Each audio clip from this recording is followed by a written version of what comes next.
Very good. Good morning. This is the review session for Monday, December 17, 2019. We will begin with the appeals calendar, continued hearings. Item number 1, calendar number 2019-94A, 36 West 66th Street, Manhattan. Madam Chair, I must recuse myself.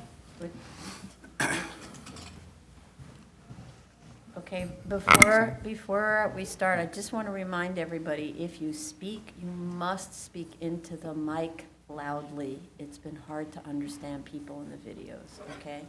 That goes for everyone.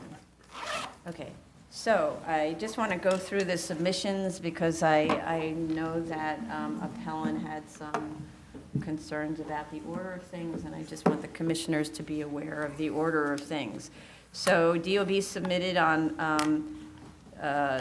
October 17th with certain drawings, mechanical drawings and others, which, and accompanied by a letter saying that there was enough mechanical equipment to justify the floor area deduction.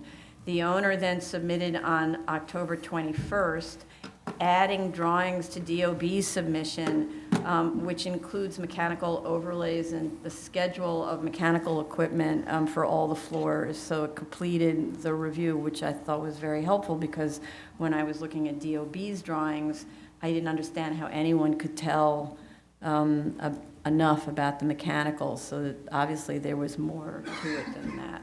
The DOB submission submitted then on which according to schedule on November 4th, even though when we look at our own materials in the folder, it's marked as submitted December 2nd, but the actual dates on the materials is November 4th, and that's actually when it was submitted. And the DOB submission acknowledges the additional drawings that were submitted by the owner and agrees that they're the same drawings as were approved by DOB.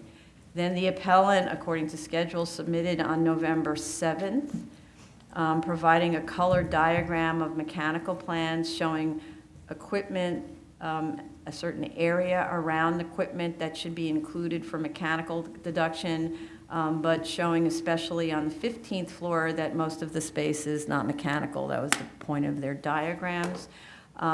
They provide also an unreleased technical policy and procedure notice or bulletin from 2013 that actually has a stamp that says approved but it's the standard stamp you get when you're getting an interpretation from a commissioner. So I was confused while I was seeing that, and that was later explained by the owner.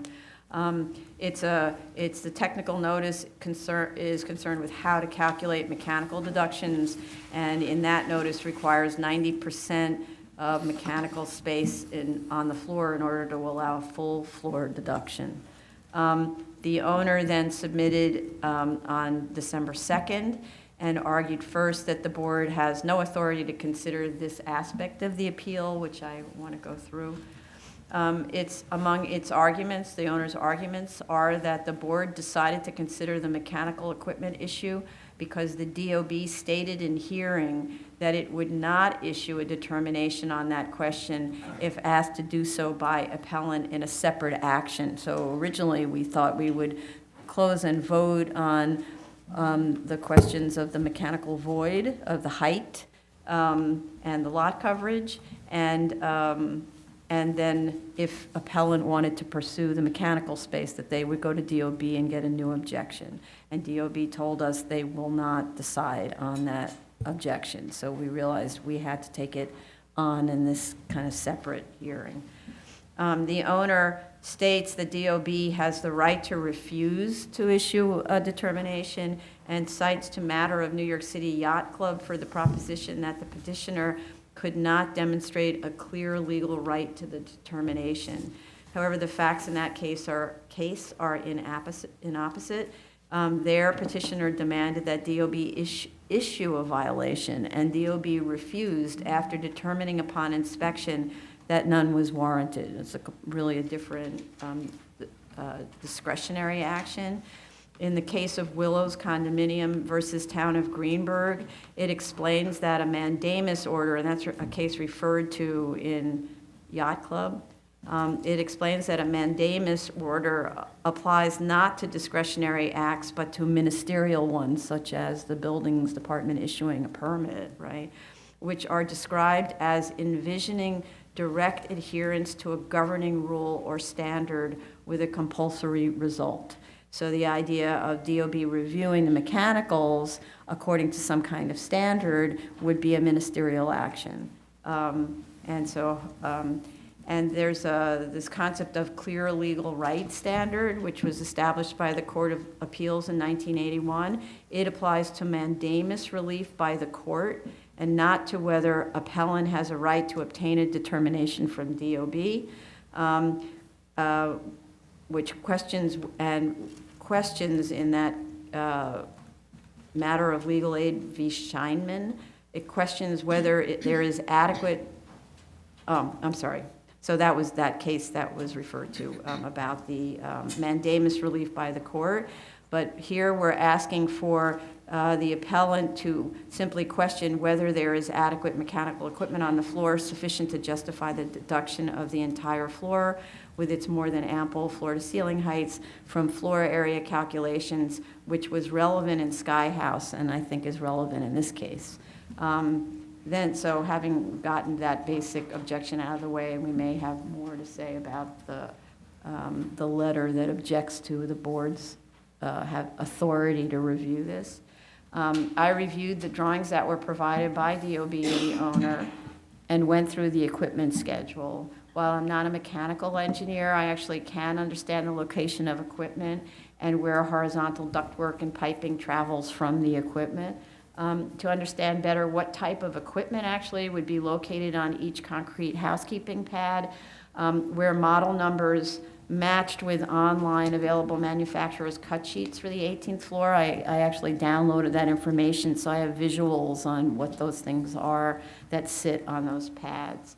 The appellant's diagram shows that floor, the 18th floor, to be the one with the most qualifying equipment and less so-called white space. So that's one reason I picked the 18th floor, because it seemed to be the most crowded.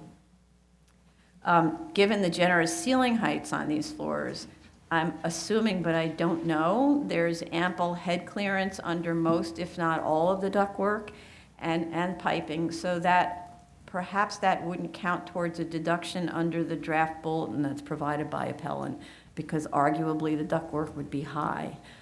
So I actually would like to hear from a mechanical engineer about where the ductwork is in terms of that height. But we also received a report on the history of that bulletin from owner and the bulletin's progeny, and why these bulletins remain unpublished drafts, because it is in fact too difficult to articulate exactly how equipment must be laid out on a mechanical floor, because every building has different mechanical needs.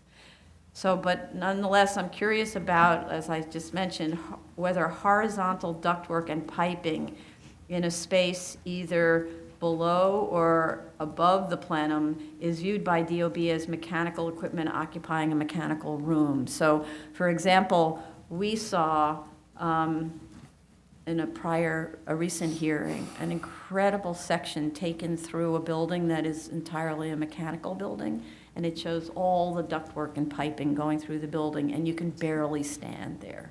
So that's a situation where I wouldn't doubt that none of the building counts as floor area, because there's, the workers are crawling around on ladders and catwalks in order to make their way through the space. And interestingly, that particular building is something like 40 feet high on the interior. So you've got a 40-foot high, gigantic mechanical structure, right? So it sort of makes sense to me that all that horizontal stuff would count, because you can't use the space for anything else. But I would like to hear from DOB about whether they enforce anything similar to the standard that's stated in the unpublished bulletin or any of the later bulletins. I know the position of the owner's experts is that it isn't applied, or they use a little bit of it as guidance, but it isn't applied strictly. And having said that, I'm not surprised to hear the statement of owner's architect and as demonstrated by the owner's engineer that the drawings as filed will not ultimately represent the actual equipment layout, as it has been my own experience that so much of a project changes between Department of Buildings review, completed construction documents, shop drawings, and actual construction. I'm also not surprised to hear that DOB's examiners look only generally at the occupancy of a mechanical room by equipment. Still, however, you would think it would want to have some standards in place to prevent abuse. There was an example of, putting a mechanical equipment in a bedroom or something like that. Obviously, that's an extreme version of the abuse. I found the study on the range of mechanical space in various building types and sizes very interesting and helpful.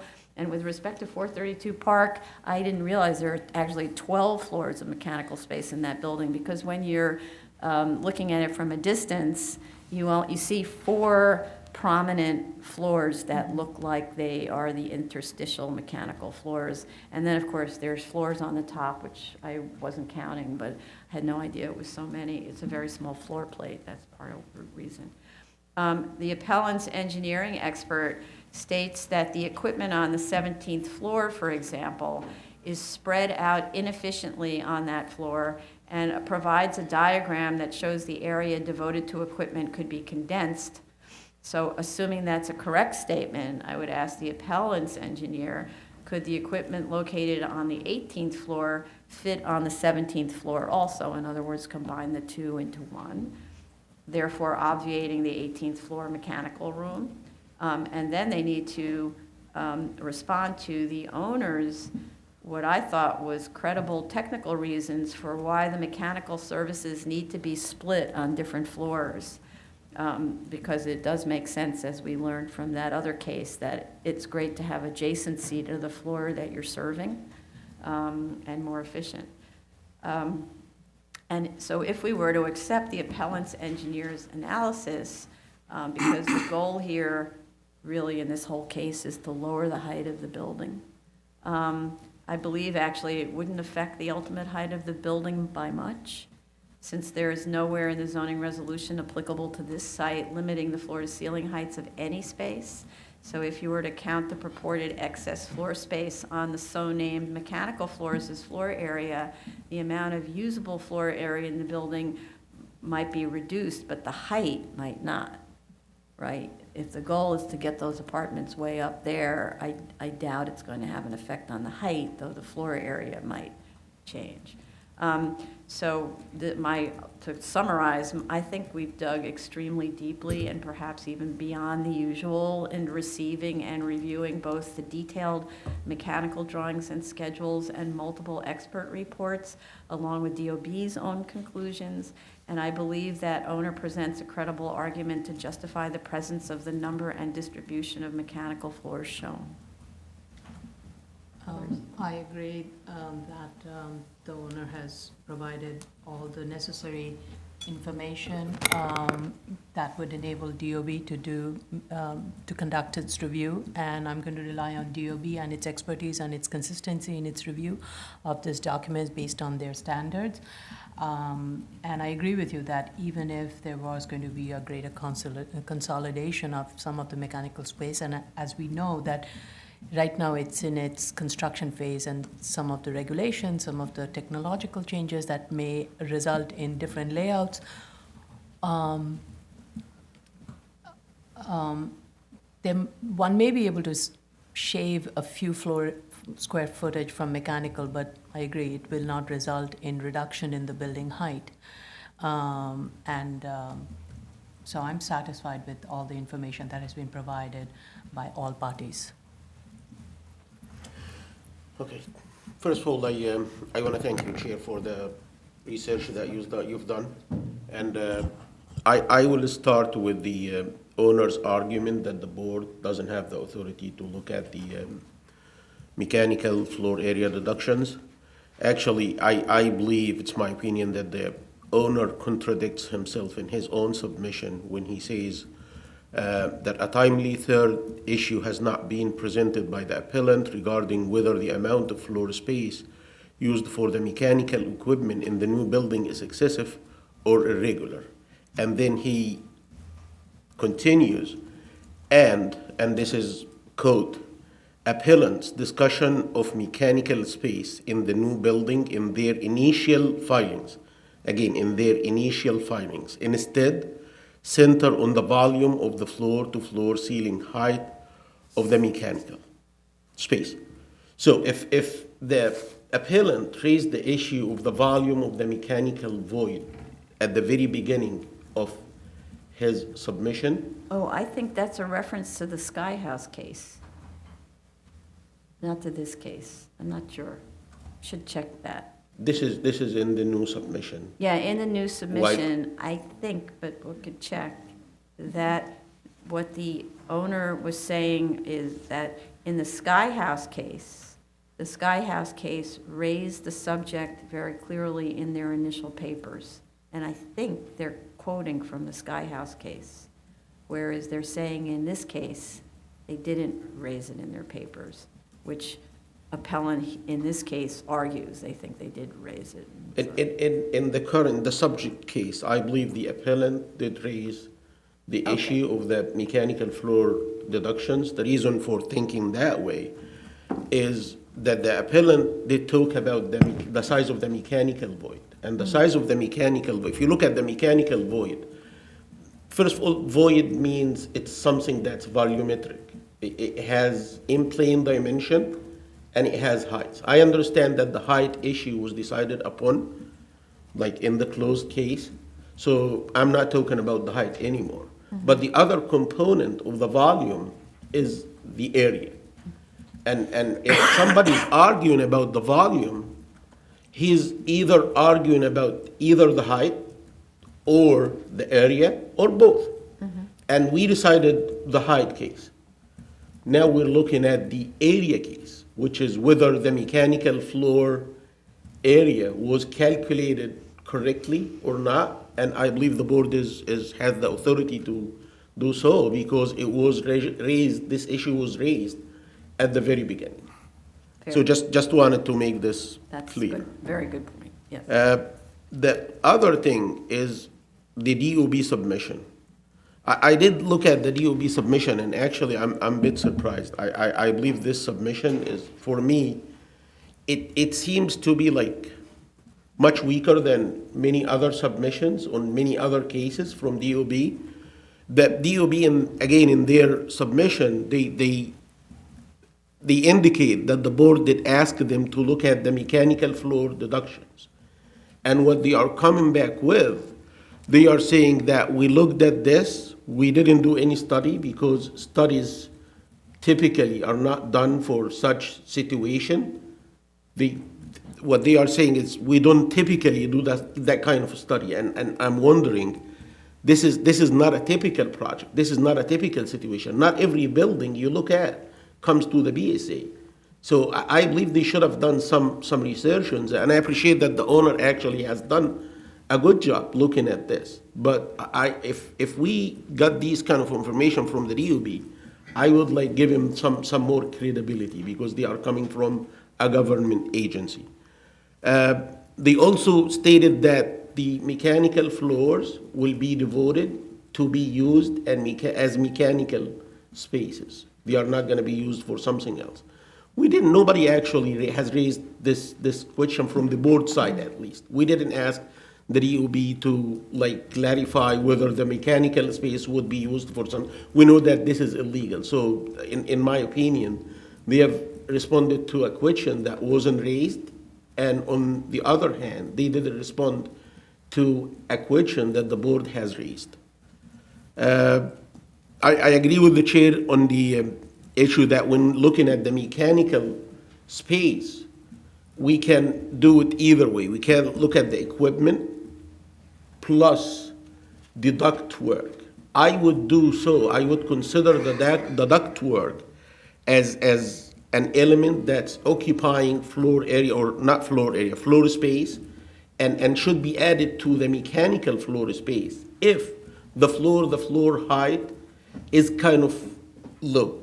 If we're talking about 15 feet, 20 feet, and that existence, the presence of the ductwork would limit the use of the overhead under the ductwork would be very limited. I would include the area occupied by this ductwork in the equation. But if we're talking about a floor height, 40 feet or something in that order, I don't think the ductwork should be counted against the mechanical floor space that need to be deducted from the floor area. I would like to get clarifications on the 2013 bulletin from the DOB. Is this a final? Is it still draft? Was it ever used in any other project? If it was, why wouldn't be applied to the subject project? Can I just ask, I have two questions with respect to what, to add to, for the last one, there were subsequent bulletins since 2013, Correct. right? So that's It was part- 2015 as well, yeah. Yeah. Yes. And then my other question, in terms of the ductwork, so, ductwork or piping.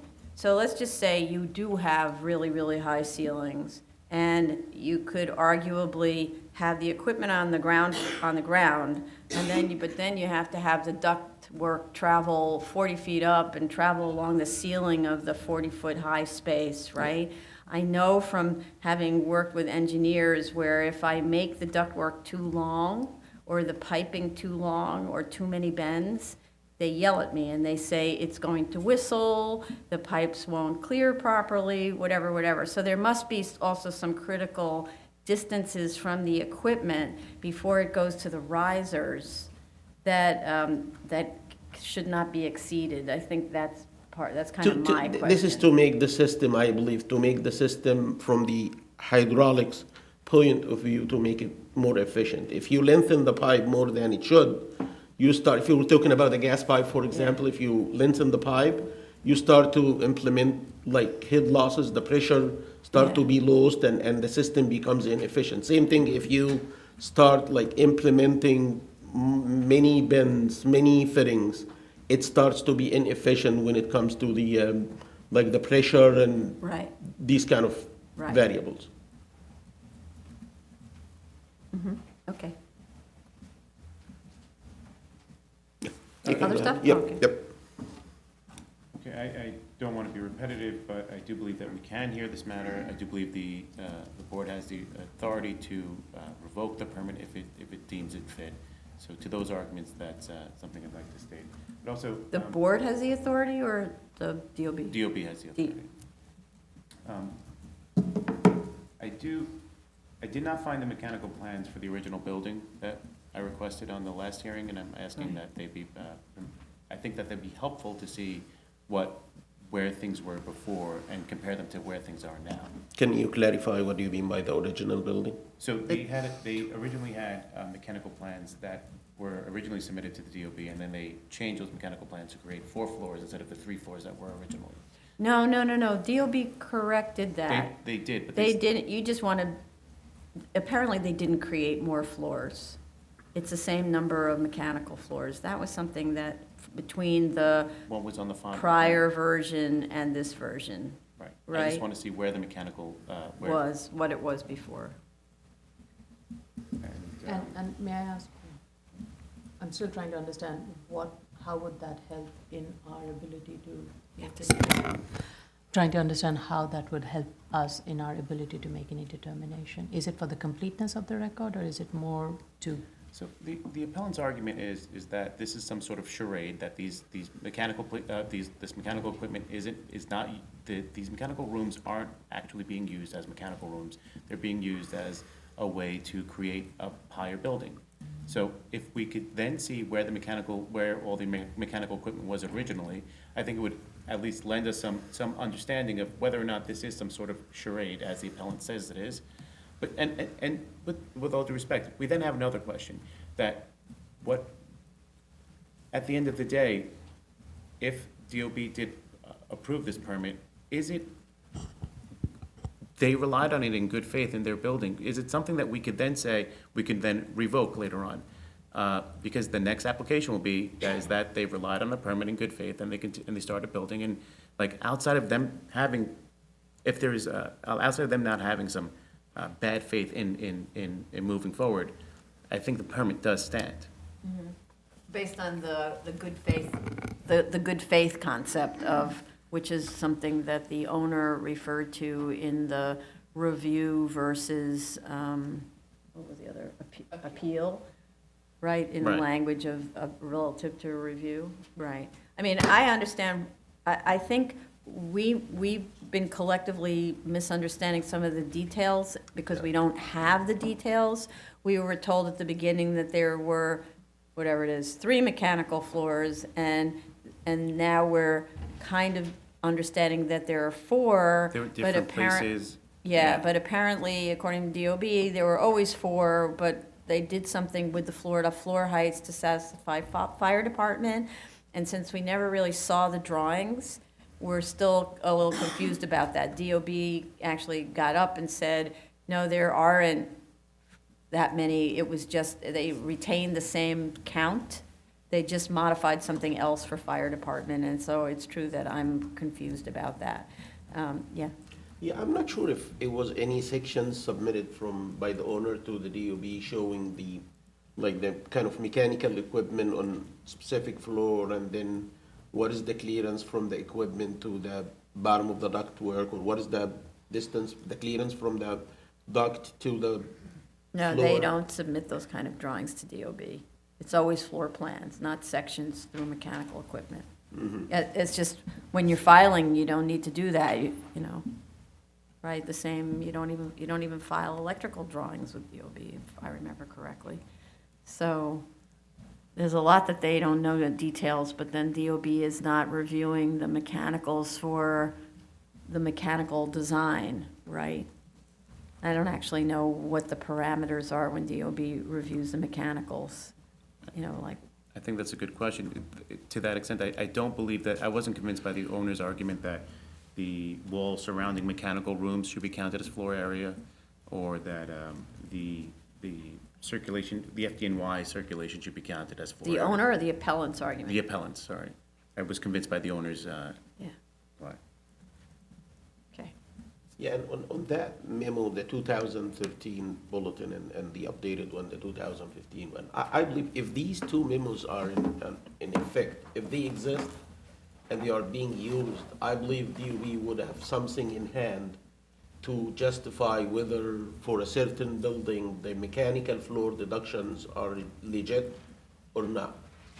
But if they do not, I believe that DOB would have something in hand to replace these 2 memos, or this, it should be a procedure in place, should be a protocol in place that tells, for this building, the mechanical floor deductions seem to be legit, okay, pass.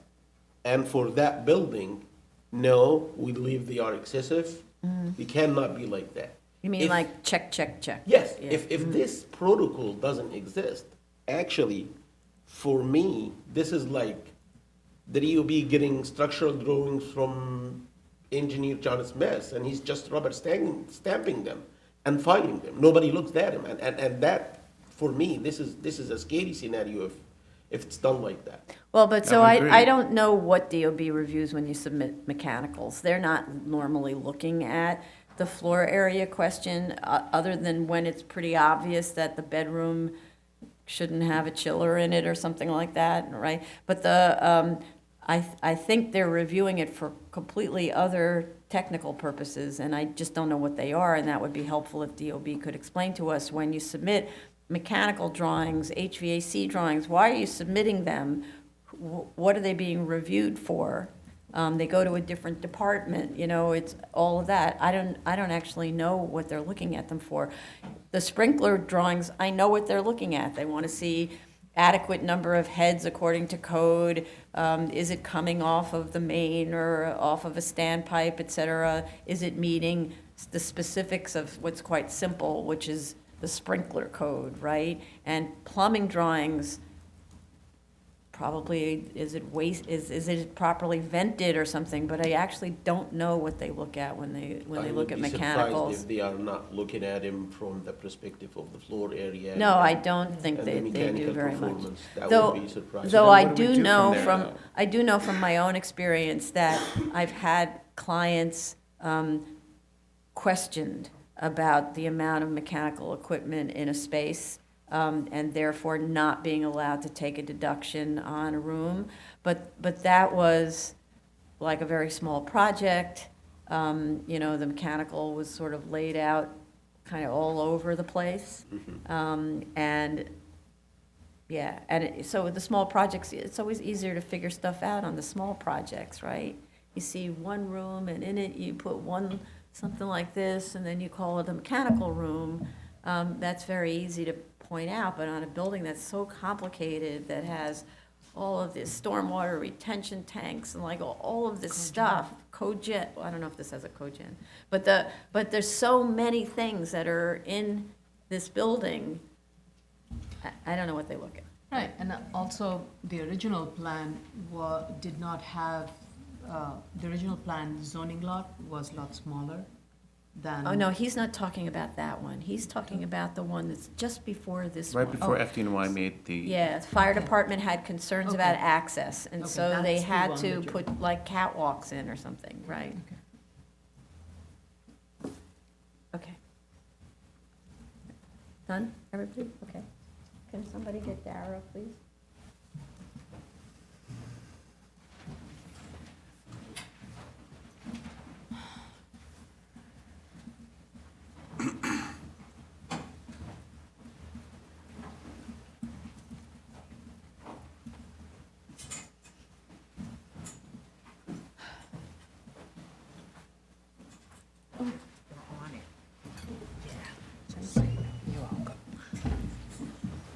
Okay. Special order calendar, continued items. Item number 2, calendar number 19702BZ, 2825 Nostrand Avenue, Brooklyn. Eric Palatnik. So at the last hearing, we had resolved some of the issues. I think we still had a couple of outstanding issues. One was related to FDNY's objection based on an inspection they had conducted back in April. And we received a follow-up response letter from FDNY. And that was, I guess, FDNY's decision was appealed by the applicant, and FDNY has revised it. And in its letter, it's asking the applicant to provide sprinklers along the premises, on the underside of the mezzanine on the first floor lobby entry, and the fire alarm should be installed throughout the premises,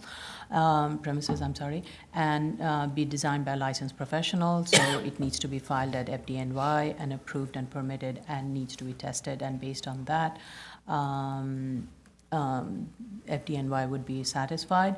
Applicant has submitted a revised plan, sprinkler and fire alarm plan, and I guess FDNY has to review that. I do have a question with regards to the banner. I know at the last hearing we had asked, there were 3 sets of, and this goes back to the signage, there were 3 banners. There were 2 on 2 sides of that the front of the building, and then there was 1 vertical banner that was hanging in the front. Based on the, we didn't receive any photos, and from my last comments, we had asked if that front banner was eliminated, and if not eliminated, was it included in the floor area in the signage calculation. It's very much above the permitted height, so I don't think it would be permitted, that sign would be permitted, so they need to clarify that. And we just need to hear from FDNY as to, if they had the chance to review it. The plan was submitted very recently, so I think that's where we stand. Any comments? Also, the applicant did, in response to the fire department letter, said that they wanted 1 year to complete installation. Right. So then a conditional? A condition It is would- what they would Right. prefer. As opposed to a short leash, just a conditional grant, and the fire department is okay with that, right? I'm not sure if I read that.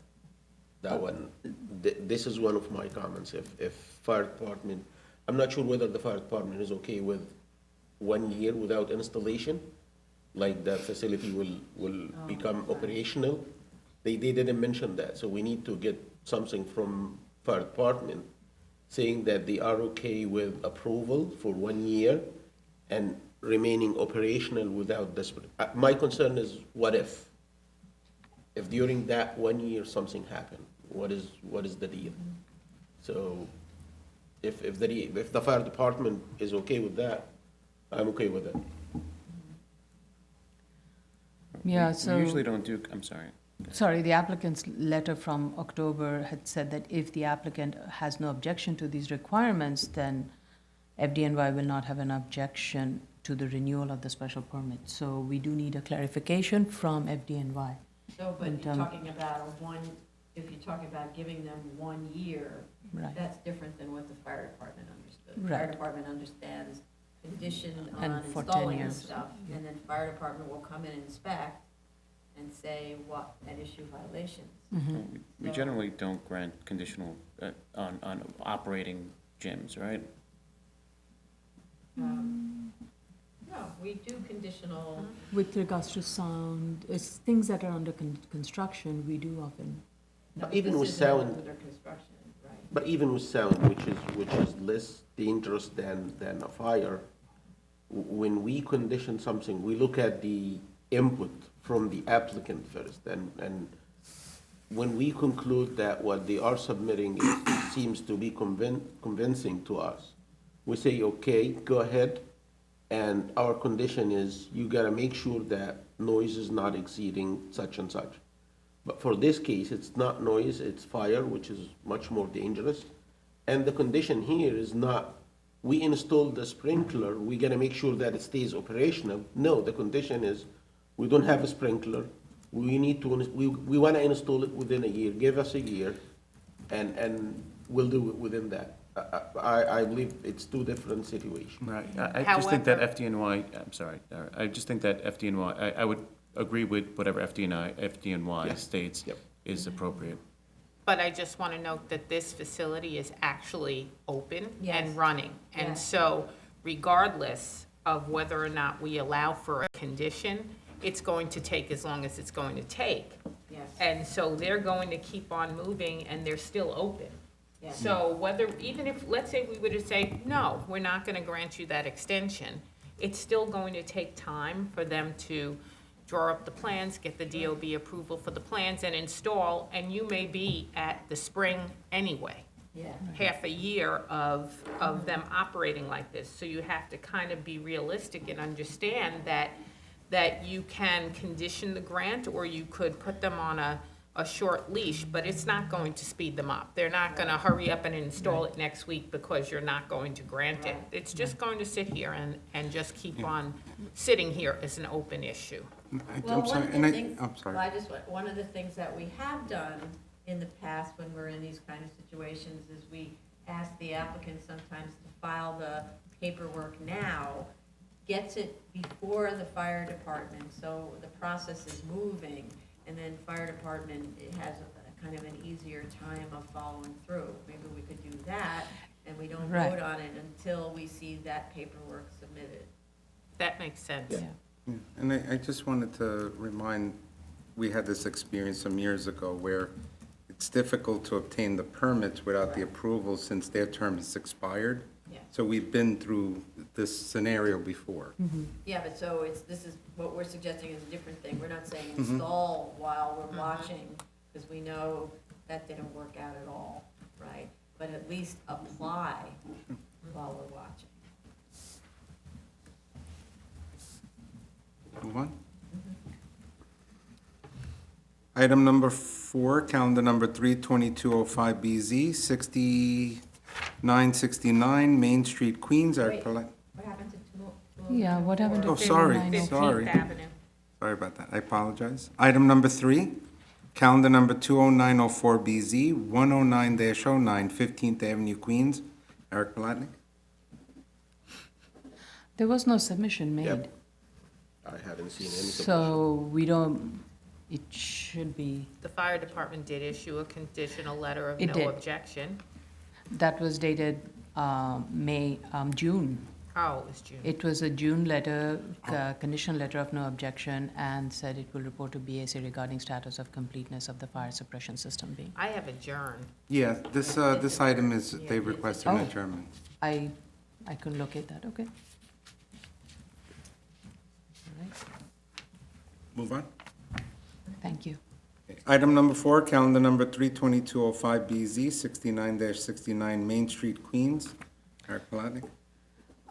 So at the last hearing, we have had three adjournments, and all throughout what we had asked the applicant was to provide revised plans based on what has been built.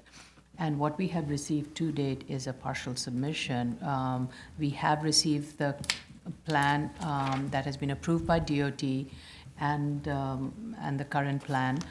DOB, you and mean? Sorry, DOB. And they have submitted a DOB objection form, which has been submitted to us. However, they were waiting for a stamped copy from DOB. So should we, Stamped copy of. the objection sheet from DOB? I don't Doesn't the understand. the DOB objection say that the plans are contrary to what had been approved by the BSA, which should lead us to say, it's not a aren't they stamped copy. following? Right, So but I'm just raising that, is that acceptable? No, If it is- I don't even understand what an objection sheet is if it's not been decided by DOB. An objection, in other They- words, for us to have the authority to decide Right. things, we need an objection from DOB. Which we don't, Okay. because so- they have filed it to DOB, but DOB has not signed off on it. Okay, so we don't have. right, right. but still in all, the issue remains is what to do about the deviation. Shouldn't they be filing an amendment Yeah. to Yes, variance and and that's why- legalize what they actually built? Right, right, and they have Okay. submitted the current plan and the plans that were approved by DOB, based on which construction has been conducted. So we would like the applicant to give us update maybe between now and the last submission. And revise the application? Yeah.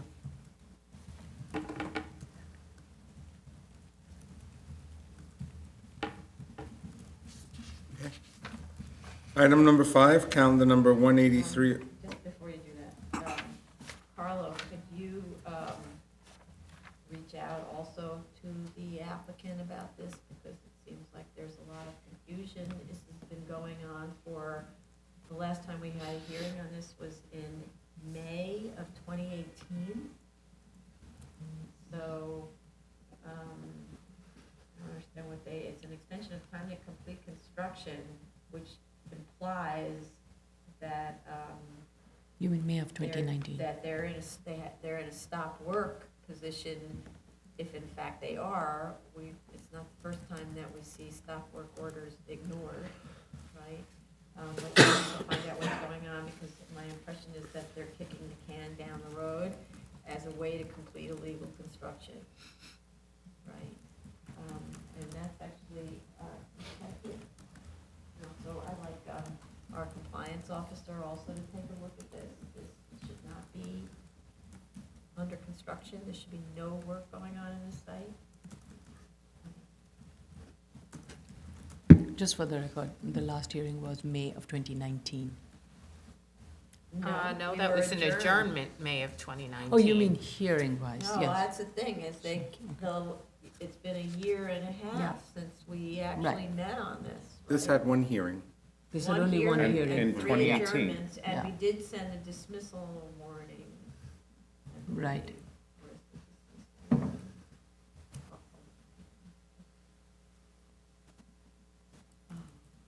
And that's why we got a submission, right? The dismissal warning was May 22nd. After the third adjournment, we sent out on May 22nd a dismissal warning. Yeah. And this idea, and we gave them ample time to get their act together, so that's May to December.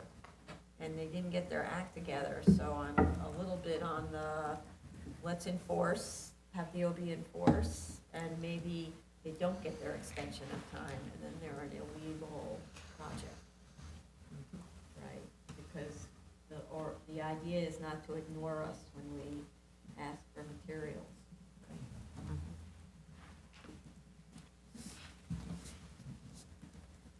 Okay. Item number 5, calendar number 18309BZ, 1400 Fifth Avenue, Manhattan. Law Officer Frederick A. Becker.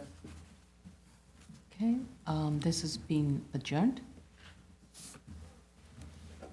Though we did receive a letter from fire department and dated December 13th, Is that no and submission? provided a conditional letter of no objection. There was no submission, right? It was adjourned. Only thing was, fire department did submit a letter of conditional, a letter of no objection. Yeah, but did they send, No. like a request for adjournment? Did they send? Yes, They did. believe so. That's what I have it. Okay. It I may didn't not be see in the the letter, file, that's why. but that's what the applicant's communication with our project manager has indicated, that the case is being adjourned. Okay, thank you. New cases. Item number 6, calendar number 530-32BZ, 1029 Brighton Beach Avenue, Brooklyn, Sheldon Lobel. An extension of time to obtain a certificate of occupancy. So I was not able to locate the proof of service of initial application to the community board as an official. There is none. Oh, it's not required. It's not, Correct. yeah. Okay. Yes, I think we had that discussion. No, notices for extensions of. Right, it's not required. Thank you. I was just. Okay.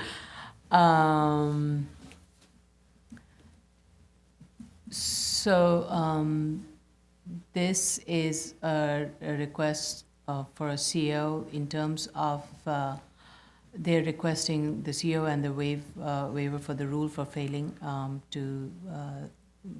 for filing more than 30 days after the expiration. This certificate of occupancy expired on June of 2019. There's a temporary CO which also expired on November of 2019.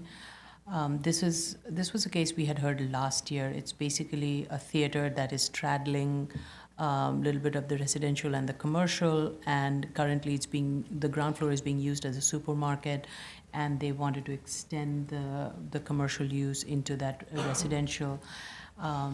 The cause for delay is the filing delay at DOB. And there are ECB violations. There are 8 outstanding ECB violations, and 7 of them are related to certificate of occupancy. There's also a sign violation, which the applicant is stating that it will be cured. I would like to know what the status of the violation is, and so that's about. Community board. The community board disapproved 8 for and 8 against and 10 abstentions, so I'm not sure. Yeah, So we need more because they don't explain why. yeah, We need to understand, I mean, that's pretty significant. 10 people don't want to get involved in the conversation, means it's a tricky conversation, right?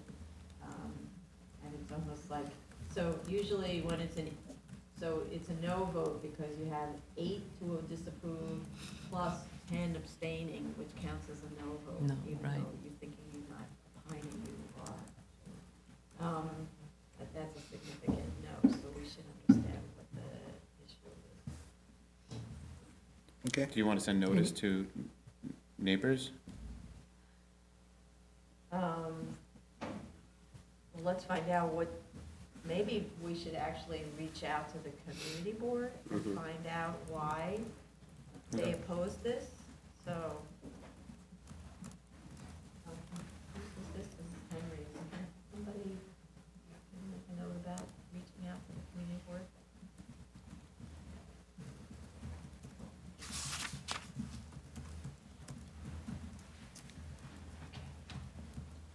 Item number 7, calendar number 7449BZ, 515 7th Avenue, Manhattan.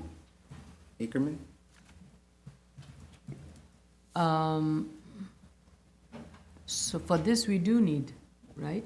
The proof of service and initial application to the community board as an official, which I did not see in the folder, though the community board has voted to approve the case. I did see the notice of hearing. This is an application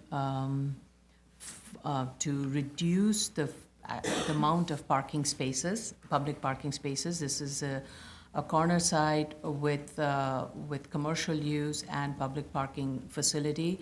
At the last approval that was granted by this board, the number of parking spaces was increased to 360 spaces using stackers. The applicant is proposing to reduce the total number of parking spaces to 280 by eliminating some of the stackers and reconfiguring the parking layout at the roof level. And they're requesting an extension for 10 years. Nothing changes in terms of the circulation, hours of operation, the amount, the signage, all of that remains the same.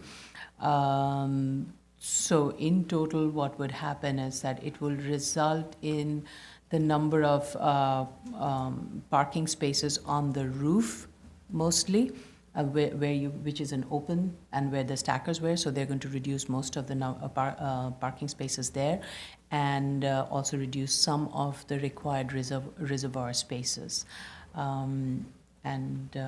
But in total, 14 reservoir spaces will continue to be provided on the first and the cellar floor, which is the area where they capture all the vehicles and then they transfer it to all the different floors. There is a violation on this side, which is elevator violation, and I believe that is with regards to the retail and not with regards to the elevator that is operating in the garage. I just was not sure. But they did say that they had failed to complete with the annual test of the elevator and they have retained a new vendor. So I wasn't sure where that violation, so I would like clarification. Otherwise, I really did not have any comments on it because it is based on the previous BSA approval. We had expressed concern about the stackers on the roof and how ungainly they tend to be, but the reduction is a plus, and they're indicating that it's because of the reduction in the demand for transient parking, so they don't need that much. And the community board has voted in favor of it also. Chair, do you have? I just had a question about the plans, because I only counted 193 spaces remaining on the plans. So if they could clarify that, that would be helpful. Instead of 280. Yes, 280. 80. Did you count the reservoir spaces? Because I think when they do the total, they. Do you think that there are 90 reservoir No, spaces? there Okay, are then, not. so- Right. It could be that is maybe true. the delineation of stackers internally. Right. Right, but you Yeah. can't see it Yeah. from the plan, So they should, just a clarify it. note to the applicant, they should just look to clarify that on plan diagrammatically. Yes, You can't tell which one's the stacker. right. It is, right, yeah. My understanding is that at the time they granted the previous variance, when they added the stackers, actually, they have obtained some sort of a report or a letter from the structural engineer Right, indicating that the load, the loads on the roof could be sustained safely. Right. For eliminating the stackers, I would get like some sort of a letter, similar letter, saying that the removal of the stackers and the new configuration of the rooftop parking is not risking the safety of the roof. So why? There's supposed to be, there's less weight without the stackers and the large number of parking spaces up there. You're Because the- having it, so why would you need structural? I mean, the question is, why are we going to put the applicant through an extra trial of having to hire another expert to give us a letter? All he's doing is alerting the engineer, he's not saying, we're gonna review the engineering, right? And if And there's a I reason may, for, yeah. if sometimes the addition of the stackers could cause an engineering issue. And sometimes the elimination of the stackers could cause an engineering issue. When you have the stackers in place, the area underneath the stackers do not receive significant loads. because the stackers are like covering such area. The car comes, get into the stacker, and then it's lifted. If the slab underneath the stacker is not strong enough, and now it's gonna be used to receive direct load from the car through 4 points of contact, that could be an engineering issue. That way the load is transferred when the stacker is there could be impacted by the structural configuration of the stackers themselves. So the stackers could be playing as structural elements that are bridging the loads in such a way to minimize the load on the slabs.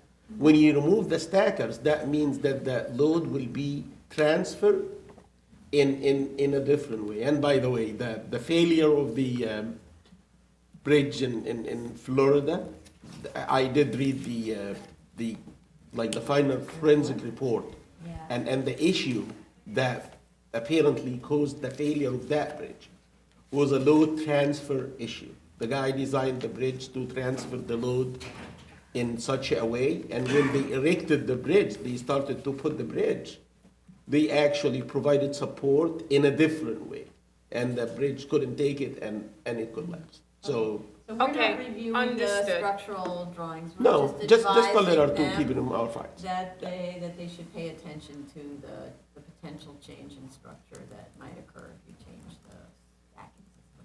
That's Okay. Or even, fair I enough. would be even more easier, if they have looked at this, they could just provide us with a statement that we looked at this, don't worry about it. Commissioner I have nothing, Okay. nothing further. Item number 8, calendar number 21-91BZ, 2407 through 2417 Linden Boulevard, Brooklyn. Michelle Nobel. So on this one, we do not have a proof of service of the initial application to the community board, but we do have the notice of hearing. We have not received any recommendations from the community board either. So definitely we need to reach out to the community board and find out the status of the application. This is a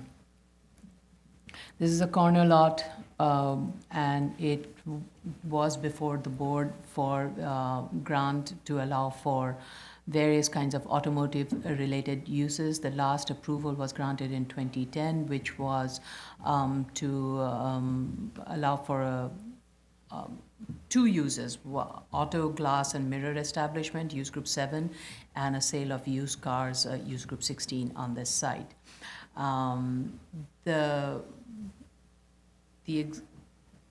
2011 is when it was.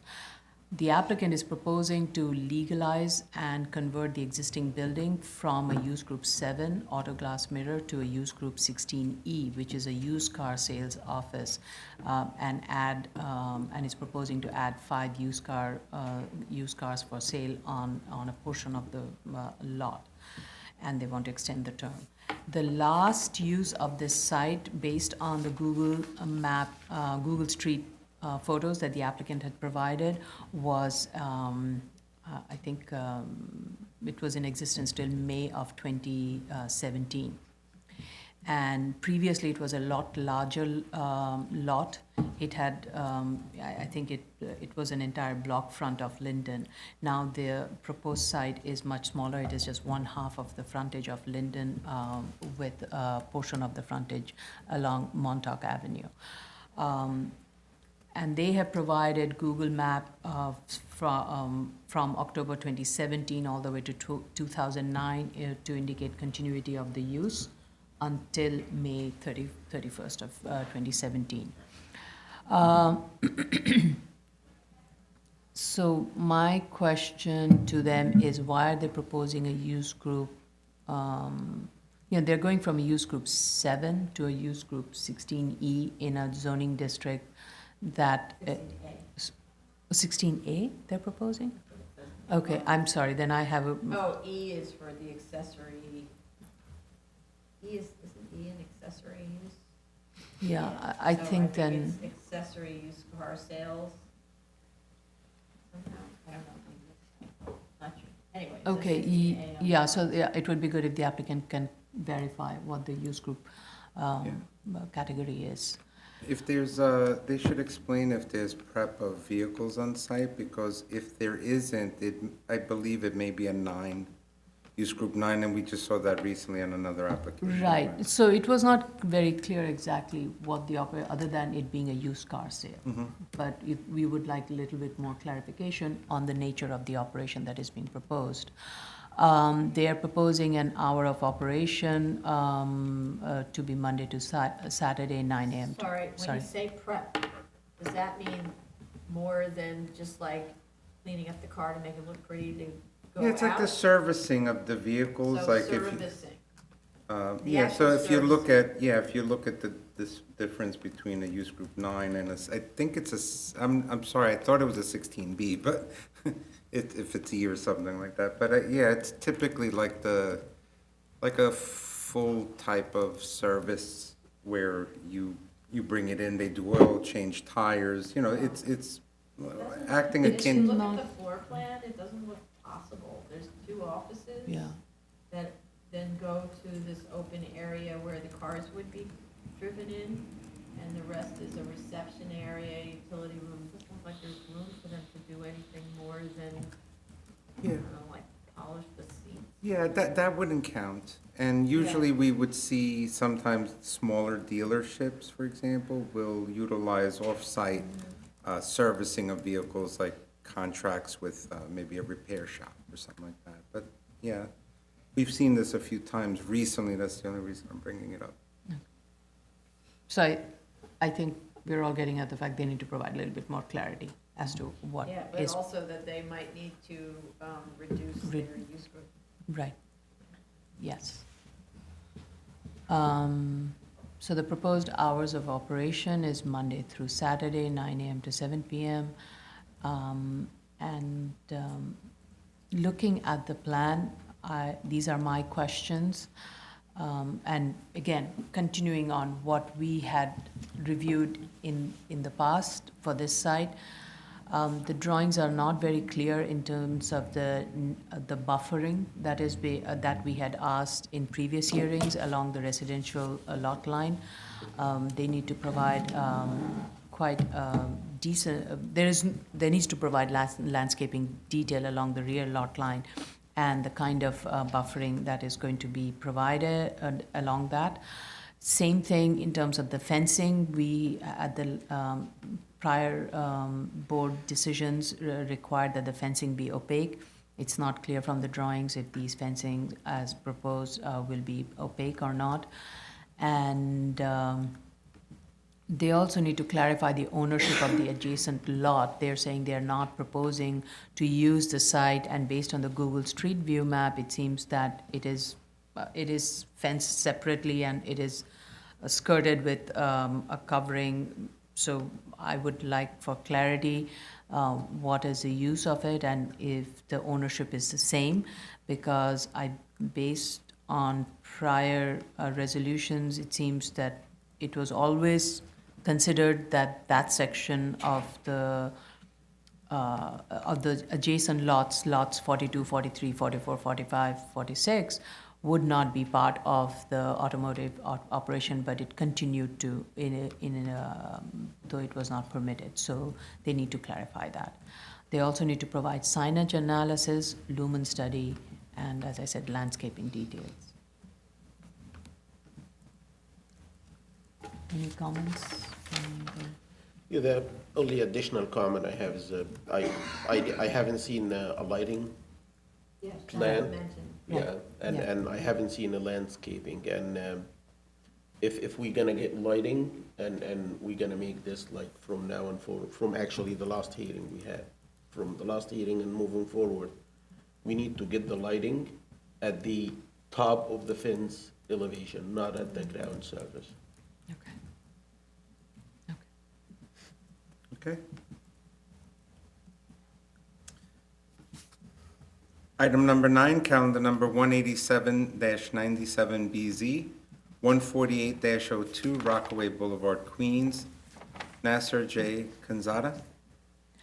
So We do have proof of service of initial application to the community board and officials, and also proof of notice of hearing, though we do not have a community board vote on this.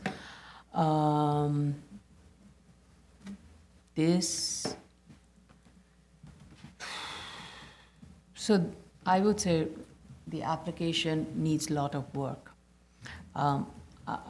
It's though a simple set of application, it required a lot of back and forth in terms of the documentations, and there was not consistency in the information that was provided between the drawings and the statements.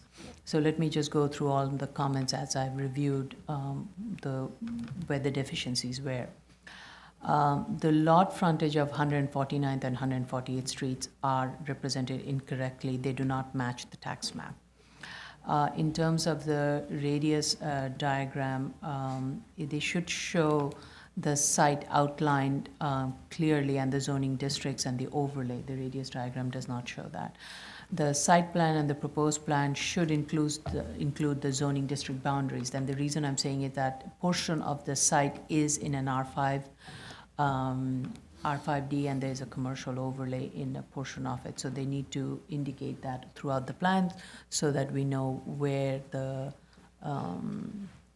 residential boundary starts. It's a very small section, and I believe in the as part of the prior approvals, because it was less than 25 feet. At its widest point. Right, and it was counted towards the commercial, but we still need to see that zoning district boundary line clearly delineated in the radius map and in the site plan and the proposed plan. Also, there was a prior BZ number, and in 1973 it was resubmitted under a new, actually not 1973, 1997, it was filed under the current BZ number. So the history is a little bit has not been very clearly provided. I would like the applicant to just provide it and indicate why that change happened, and also specifically year to year what were the requests that were asked and what were the conditions and the approval process. With regards to the findings of section 73.211, the applicant needs to go through each one of the findings and the conditions. They have mentioned it that the application is in compliant with 73.211A because the site is greater than 7,500 square feet, and Rockaway Boulevard being a major street, it qualifies 73.211B. But there are conditions, and the applicant needs to kind of spell out each one of the conditions and specifically talk about how the project meets those conditions. The applicant is proposing to extend the existing building by adding 133 square feet, basically to fill out that a small section of the site that is partially in an R3A district. And the proposed plan refers to it as 135 square feet. So there is a discrepancy in the square footage. It's small, but just needs to be consistent so that when we are drafting the resolution, we have the correct floor area all throughout. Let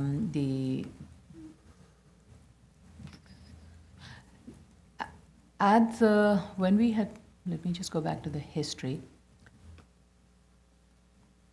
So when we had granted it last in 2001, the plan that was submitted, I don't think most of those plans were implemented. Landscaping was not implemented. I don't think the trash, we did not have the trash enclosure. So they are proposing to provide a trash enclosure that would be tucked between two of the residential garages. This would be located along a rear section of the lot with just a 4-foot high masonry wall. If that is the location, then that wall has to be a minimum of 6 foot high. and they need to provide the diagrams to reflect that. They also need to clarify the existing height of the fence along the rear lot line. It is not clear from the diagram what it is. Is it 4 feet? What material it is? It's also not very clear. And also I would like to know the proposed pickup schedule for the trash enclosure. With regards to the signage, the applicant's statement is contradictory. The document is requesting a legalization of non-conforming signs and also is stating that the total amount of accessory sign and illuminated signs will conform. So I think they need to be clear as to what they're asking. Yeah. And Now- just a note to the board, remember, this was a special permit. Right. We don't have the authority to waive the underlying C2 signage. It's not a discretion on the Right. board's part, Exactly. but it just must comply. Right. So they need to clean that up before even we can, I will reserve my comments on it. They just need to clarify the signage. And they need to provide sign analysis for each one of the street frontages and show how they comply or not comply. They are requesting to legalize the existing car vacuum station and air pump, which is located along the rear lot line abutting the residential uses. I think we have always said no to it. So they need to locate it somewhere else, which is. Worst choice on the site. Right, yeah. And so that's my comment. And we don't know what the hours of operation is. A lumen plan has not been, I think that has been provided. It shows that the reading is more than 1 behind the fence, though the fence is within the property line. And that is one thing I don't understand, why the fence is within the property line. It should be right along the edge of the property. This will allow for a greater, which leads to the next comment, which allow for more landscaping area. And the landscaping plan is not clear. They need to provide a 4-foot wide buffer planting along the rear lot line and need to provide the details. I have that the hours are 24/7, Oh, okay, thank you. and I agree with you that the vacuums, the air machines, and the dumpsters need to be moved from the residential lot lines. I have been to the site last week, and the fence adjacent to the residential on the south is a slated fence. Its height is about 5 feet. The lighting from the side to the adjacent residential is I would describe it as disturbing. This is, yeah, this is the photo. Yes. Yes, I actually looked at the adjacent residential to the south, and it's like daytime. The other thing is the dumpster is installed. I agree that the dumpster and the vacuum need to be moved from this area. In addition to that, the previous grant show landscaping. I believe this is to the west along 148th Street. There is no landscaping whatsoever over there. It's just It's been concrete. paved over. Yes, it's concrete pavement. The concrete pavement is kind of sloped. Yes, so that need to be planted. I did look at the Google images and I saw back in 2013, it was vacuum and air actually at the corner of Rockaway and 148. I don't know why they moved them from there. It's not shown on the current view, Google view, but in 2000, I took a screenshot back in 2013. That corner used to have the air and vacuum. The lighting, again, it's not clear. The plan is not clear, especially when you look at the property lines, so they need to provide lighting diagram.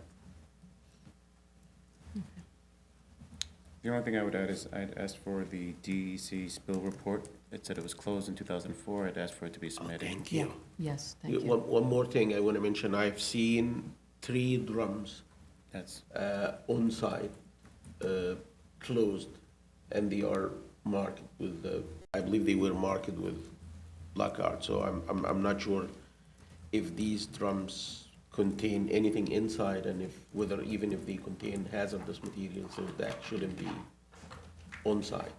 Okay. Thank you. Okay. Item number 10, calendar number 1-11BZ, 189 through 191 Atlantic Avenue, Brooklyn, Carter, Lade Yard, and Milburn. Okay, so they don't need a proof of service or initial hearing.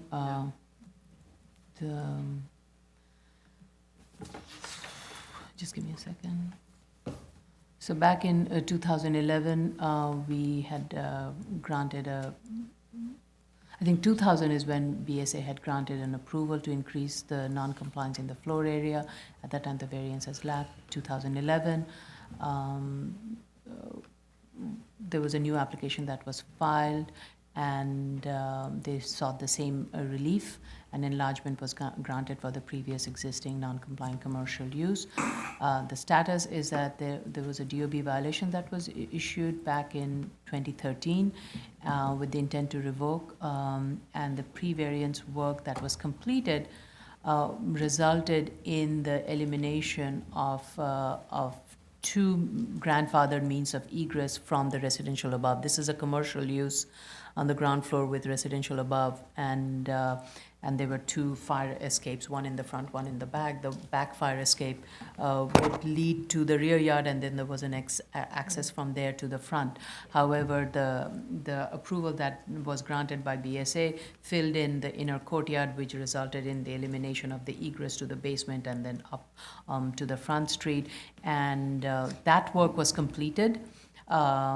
But the violation DOB had issues was with regards to the egress issues, and the applicant is saying that in order for them, they now have a easement agreement with the abutting property, which will allow them they have a draft easement, not Yes, a full. yes. It was It's unsigned, yeah. It's an unsigned. It's a draft easement that would allow them to egress through the abutting property, and based on that, they're requesting an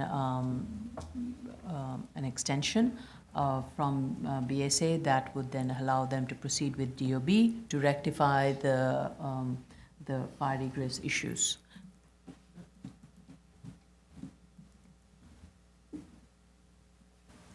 I believe on the easement issue, I felt like they are hesitant to like say that the easement agreement is done. In some parts of the statement of facts, they said, yes, the agreement is in place, we drafted the agreement, and it's gonna be signed. But later on, they back up and they say, but we have an alternative option but if they get the agreement, they indicated that it's gonna be a matter of months, 30 days or so, they're gonna be done and move forward. But then they move to the next paragraph and they say, but if the agreement is not done, it's gonna be an alternative.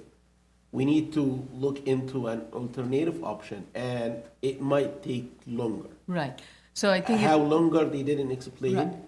how certain they are that they're gonna get this agreement signed.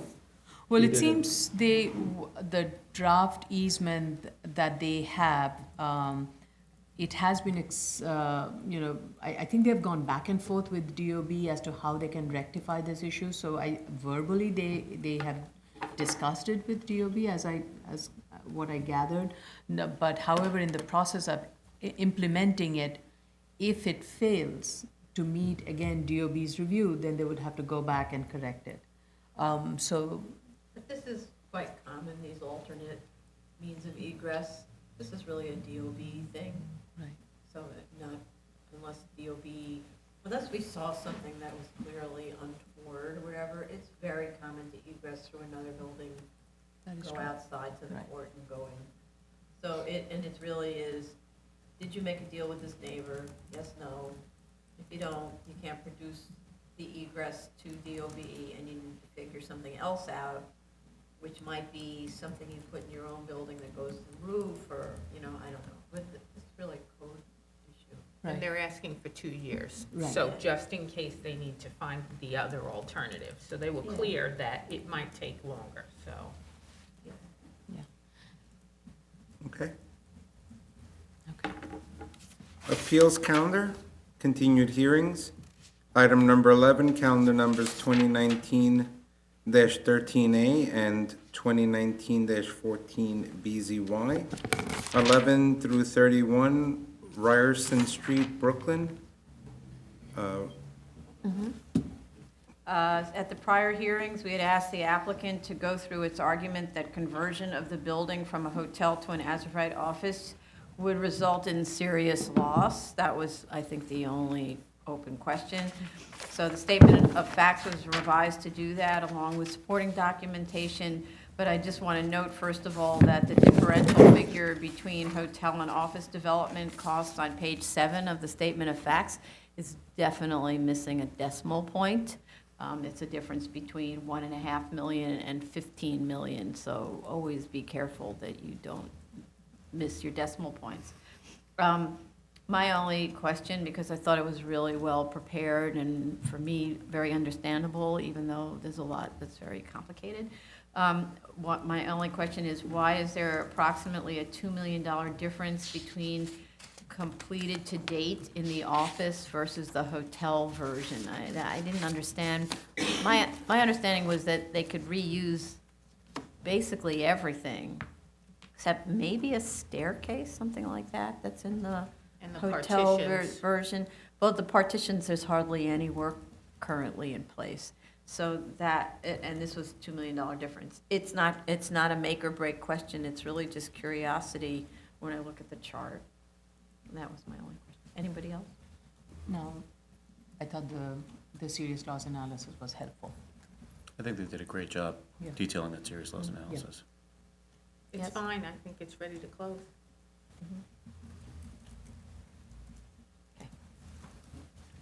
Item number 12, calendar number 2019-19A, 107 Maney Avenue, Staten Island, Rothkrug Inspector.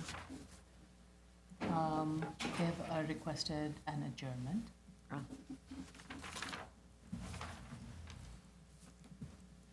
Zoning calendar, decision items, item number 13, calendar number 2019-194BZ, 50 Titus Avenue, Staten Island, Teramis Group. So at the last hearing, the applicant had submitted some information. We had asked them to submit those into the record, including the letter from DEP regarding the sewer easement, and also we had asked the applicant to provide an updated plans with the interior layout, which the applicant has provided and has corrected the cellar parking issue. And the applicant was also referring to an analysis of the existing home, the widths of existing homes in the area. That study has been submitted based on all the information provided. The width of the houses range from 14 feet to 46 feet, with an average width being 20 feet. The proposed home would have a 14-foot 11, which is quite within the context, and what the applicant is really facing an hardship where it has a very wide easement running through its property, which, as per the DEP letter, it cannot be built upon. So it is requesting a side yard waiver and not a floor area, no other changes. So I think this request is minimal and reasonable, and the variance should be granted. I'm okay with it. Any comments? I'm fine. They made the revisions to the plans that I requested. Okay. Okay.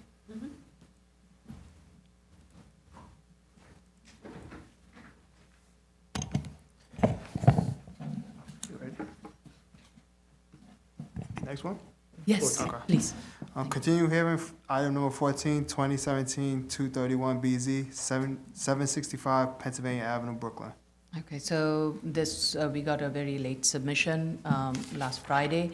At the last hearing, we had asked the applicant to revise the landscaping do the landscaping work based on the revised landscaping. And they did provide photos of the wall conditions along the residential property line, which they're saying that they have fixed and painted. And they have replaced the broken curb wheel stops and have fixed and replaced some of them. There is a 4-foot-high parapet wall that goes along the roof to provide adequate buffer from the mechanical system on the roof. They provided photos of that. I would say based on the photos that's been provided, it is in much better condition than previous submissions. They have submitted a landscaping, the only thing that is still outstanding is the landscaping work. They could not get, I guess, a bid from a landscaper and until late October, so they could not install it in time. But they submitted a proposal. They had submitted a proposal back in September, and based on that, we had asked them to proceed with the landscape work. Yeah, it's quite a bit of mechanical juggernaut. Just to give you an idea of how much mechanical equipment you need for a little bitty building. So I think the problem is the timing, and the next landscaping period is going to be, what, not until May or April? April. April? So, should we wait until April? And if the weather is perfect, then maybe it can be done early April, or it will keep dragging. Yeah. Started this in February. Well, it hasn't been a lot. We started in February. I'm Okay. just looking at the concrete block wall of the enclosure. Happy to see that there's a concrete block wall instead of fencing, which I think is terrible, but the concrete block is also not very residential in character, right? So I was like, why don't you stucco your concrete block wall? But definitely the site looks better. They have, So I challenge a wheelchair to use that ramp. To turn, to be able to turn between the railings. mhm. Never mind. Okay. Okay. Anybody's opinion on? I'm good with it. Okay. What? What did you say? No. No, I said I'm okay with it. I don't have any comments on it.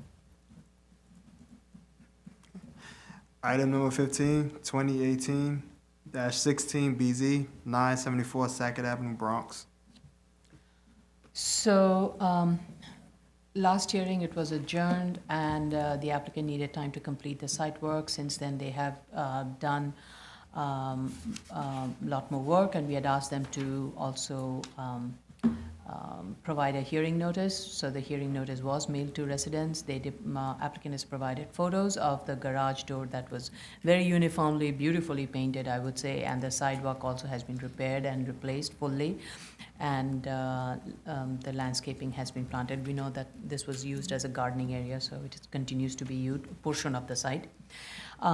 Based on the complaints that has been received from the neighbors regarding the previous tenant's operation, the lease has been revised. The previous tenant is no longer there. There's a new tenant, and the revised lease is responsive to the neighborhood's concern with regards to the hours of operation. So that means no towing would be allowed of vehicles between 5 p.m. and 8 a.m., and no vehicle repairs will be permitted on the site. So those have been added to the lease, and they have submitted that lease. So I was satisfied with it.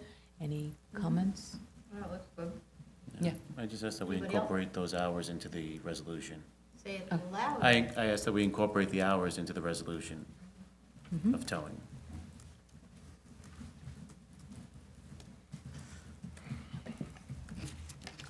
Item number 16, 2018-53 BZ, 104 DeGraw Street, Brooklyn.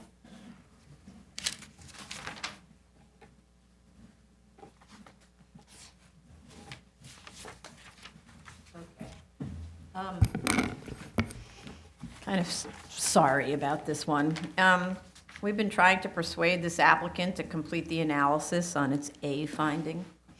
If the site is unique, the uniqueness must drive the hardship complained of.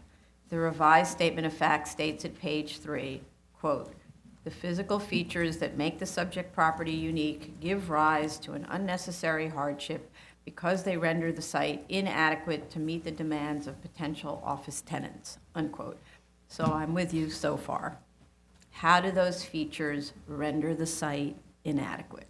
Instead, the argument jumps back to market conditions, which is what we've been talking about, is not how you determine whether it is suffering a hardship, and continues to argue against its own program, which includes office space combined with and adjacent to residential use. Either it's a good location for office or it's not a good location for office. It can't be both good and not good. For 5 years, I personally had an office and a storefront with only 500 square feet and 7 staff members in a residential building surrounded by residential buildings. I know of many other such offices, not to mention plenty of mom and pop stores on residential blocks. These are very pleasant places from which to operate a service-type business. So this argument that an office is not compatible with residential basically cuts against the entire fabric of New York City. And the hardship complained of for office use isn't really the small floor plate, but the low FAR. That's actually what they're telling us. This is, as we say often about these M1 districts, a problem with the zoning district, not the site itself. I personally am very sympathetic to this problem, but if it drives anything at all, it drives the waiver to more floor area for a conforming use, not to a new use. An office with 25 people in 3,500 zoning square feet, which is what's being shown, is actually closer to 4,000 square feet gross after deductions. And actually, in a standard office building, if you were renting a standard office building, that market actually measures in this very strange way that we always describe as including the sidewalk, measures more like 5,000 to 6,000 rentable square feet, so actually commands more rent per usable square feet than is done in our analyses. According to Newmark, for example's website, which is a real estate consortium that represents real estate property owners all over the country, a rentable 3,000 square foot space in an office building is suitable for up to 24 people depending upon how it's laid out. The usable square feet in that analysis will be substantially less than that. So you rent up 3,000, but really you only in the end get maybe 2,000 depending on where you are and what kind of an office space. So and I'm saying all of this because there's a complaint that this is not a viable office size. It's 35 by 100. So and it doesn't have any stair core. It's all part of the same office. According also, the argument that they said was that it's hard for a business with 25 people to move into this because there's no room for expansion. According to the New York City Small Business First publication, as of 2012, which is the last time that there was a report, small businesses with fewer than 20 employees made up almost 90% of the city's 220,000 private businesses. And that's borne out by all of our experiences with small businesses. It's the vast majority of the businesses that serve and build and do, right? So the uniqueness study that was provided is a sort of conflation of uniqueness and market study, skewing the market study aspect into the uniqueness argument, which I thought was kind of for convenience. So to support that approach, it eliminates locations without C's of O's and medical offices. But I don't know why that is. Illegal use is actually an indicator of market trend. Medical offices are professional offices. It's just something, it's like an affectation in the zoning resolution that allows medical offices to be also in residence districts. That's why they're considered a community facility use sometimes. So the field needs to be larger if you're going to really do a study like that. In addition, I don't know why, with respect to market trends, office uses outside of M districts were eliminated from the study. that artificially skews the desirability. Again, the subject site is adjacent to C overlay districts and to R districts with nonconforming uses, which are common in these kind of old sort of seafaring districts. There are a lot of that kind of mom and pop. Also, since the discussion is about whether or not there is office space in the area, existing office space should have been considered. 445 Carroll Street, which is one of the sites described in the study, is exactly the use I suggested at one of the prior hearings. A 2-story office with caretaker's apartment in an M12 on this time a 2,000 square foot lot with a permit issued just in January of this year. It is essentially the same program as the one proposed here, so why not just do it as of right? Similarly, for another site mentioned, which was 101 4th Street, that received its CO in 2014, which is quite an odd little structure. It's got this strange little rear yard addition that has both office and residential, but very small amount of residential. The applicant questions this analytical approach to the analytical approach that I'm going through to determine whether the site suffers a hardship, arguing that all you have to do is find uniqueness, and then a highest best use effectively entitles the applicant to a variance, since you can always prove with economic analyses that the site won't earn enough as of right and will earn more with the desired proposal. That approach, in my opinion, is the reason that the BSA has, over its history, granted variances to very large, perfectly configured flat sites that could easily have been developed as of right. Notably, many of these were granted in the 1980s when Mr. Villela, who's quoted often in the materials, wrote the cited law review article. And many of the resolutions at that time stated no reason for having made the findings, or famously, having made the findings we find resolutions.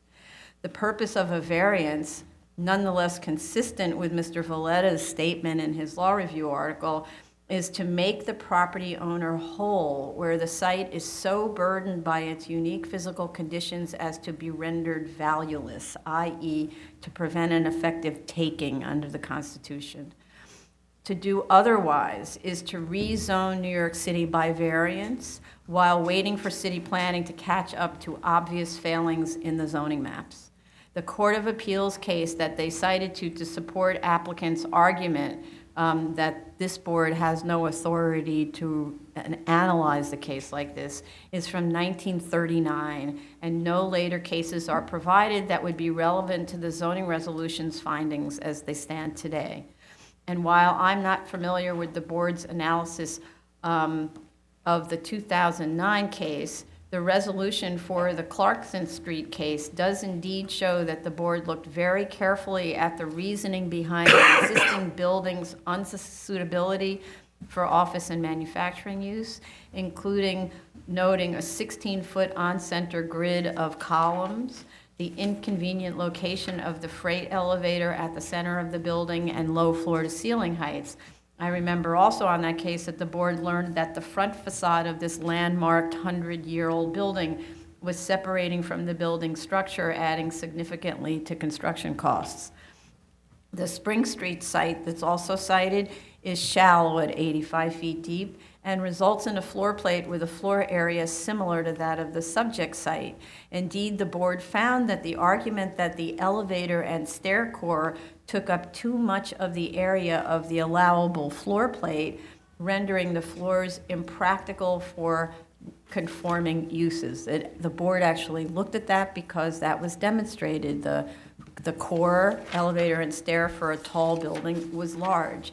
I haven't seen an argument like that anywhere in the materials that were supported by, in the materials we received, with supporting floor plans or calculations for this case. So the as of right building in this case is 1 story. There's no core to speak of. The space is column-free, built full to the 100-foot deep lot.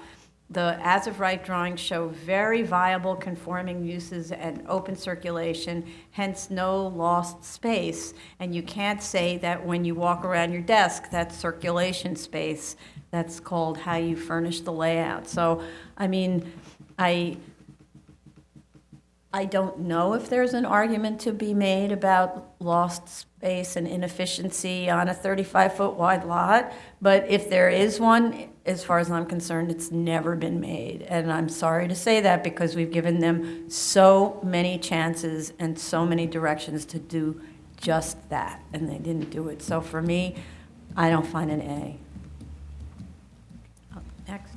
So if you'll bear with me, I think I'm in the minority in what I'm going to state. You stated it to the mic. I'm in the minority in what I'm going to state, so just bear with me. Based on the additional new information, I continue to remain in agreement with the applicant's findings. The applicant has been able to justify the unnecessary hardship the subject site has, and it meets finding A, as does the rest of the other findings. The site is a narrow lot. It's a vacant lot. It also abuts. It's an interior lot that abuts that is abutted by residential uses. And it is not well served by transit. Historically, the site was improved with 2 townhouses. As of right use permitted on this site would be typically a warehouse or an office use. The applicant had shown layouts of a warehouse, which showed that because of the lack of insufficient storage space and material equipment and not an inadequate production area, it would not be a desirable warehouse, and also that it would not have adequate loading area. So the applicant looked at an as-of-right office use. Based on the current office space trend that was detailed by the applicant's consultant and its programmatic needs for the current office spaces was analyzed, and to justify why a standalone as-of-right office use is not feasible. An as-of-right office use on this site would be able to accommodate a limited office space with an employee capacity ranging from 20 to 25. Such a space would not be able to accommodate a company's growth based on information provided by the applicant's consultant that typically a startup company tends to have 10 or few employees, and then anything more than that, it's a company that is in its growth mode and needs additional space to expand. In this case, this site neither has adjacent vacant sites to add additional buildings, nor does it have the floor area to build additional floors above. As stated by the consultants and the survey provided, the analysis shows that there is a trend for co-working office spaces and flex office spaces that occupy large spaces, providing a range of amenities and flexibilities. 445 Carroll Street was listed in it, and in that survey, it was one of the few small office spaces. The notable difference between that and the office space proposed with the residential use on the subject site is that the 445 Carroll was an as-of-right building which was able to provide a commercial use on the lower floor and in the cellar, and with an accessory residential use above, which this site cannot because of the limitation in the floor area. It cannot provide the additional accessory use above. If the site had 2 frontages, there may have been a possibility of options for warehouse or retail uses, or if the site had a building, it could have been converted to an as-of-right office use or so. So I think the commercial office trend analysis I felt was very convincing, and it shows that there has been little commercial office development in the area, and there is more demand for live-work mixed-use buildings. And due to the trend for large floor area for co-work office space, there is an increase in vacancy and availability rate for office spaces less than 5,000 square feet.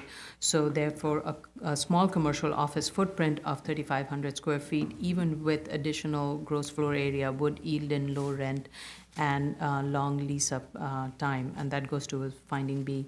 In terms of the character of the neighborhood, I think the use on the Columbia waterfront is mixed. It's a mix of commercial, industrial, and residential, and what one typically finds is that most of the residential uses are located near the eastern side of the blocks, where the residential use from Columbia Streets extends onto the side streets into the mid-block, and the proposed use on the subject side would be consistent with that character of the locality and the block fronts.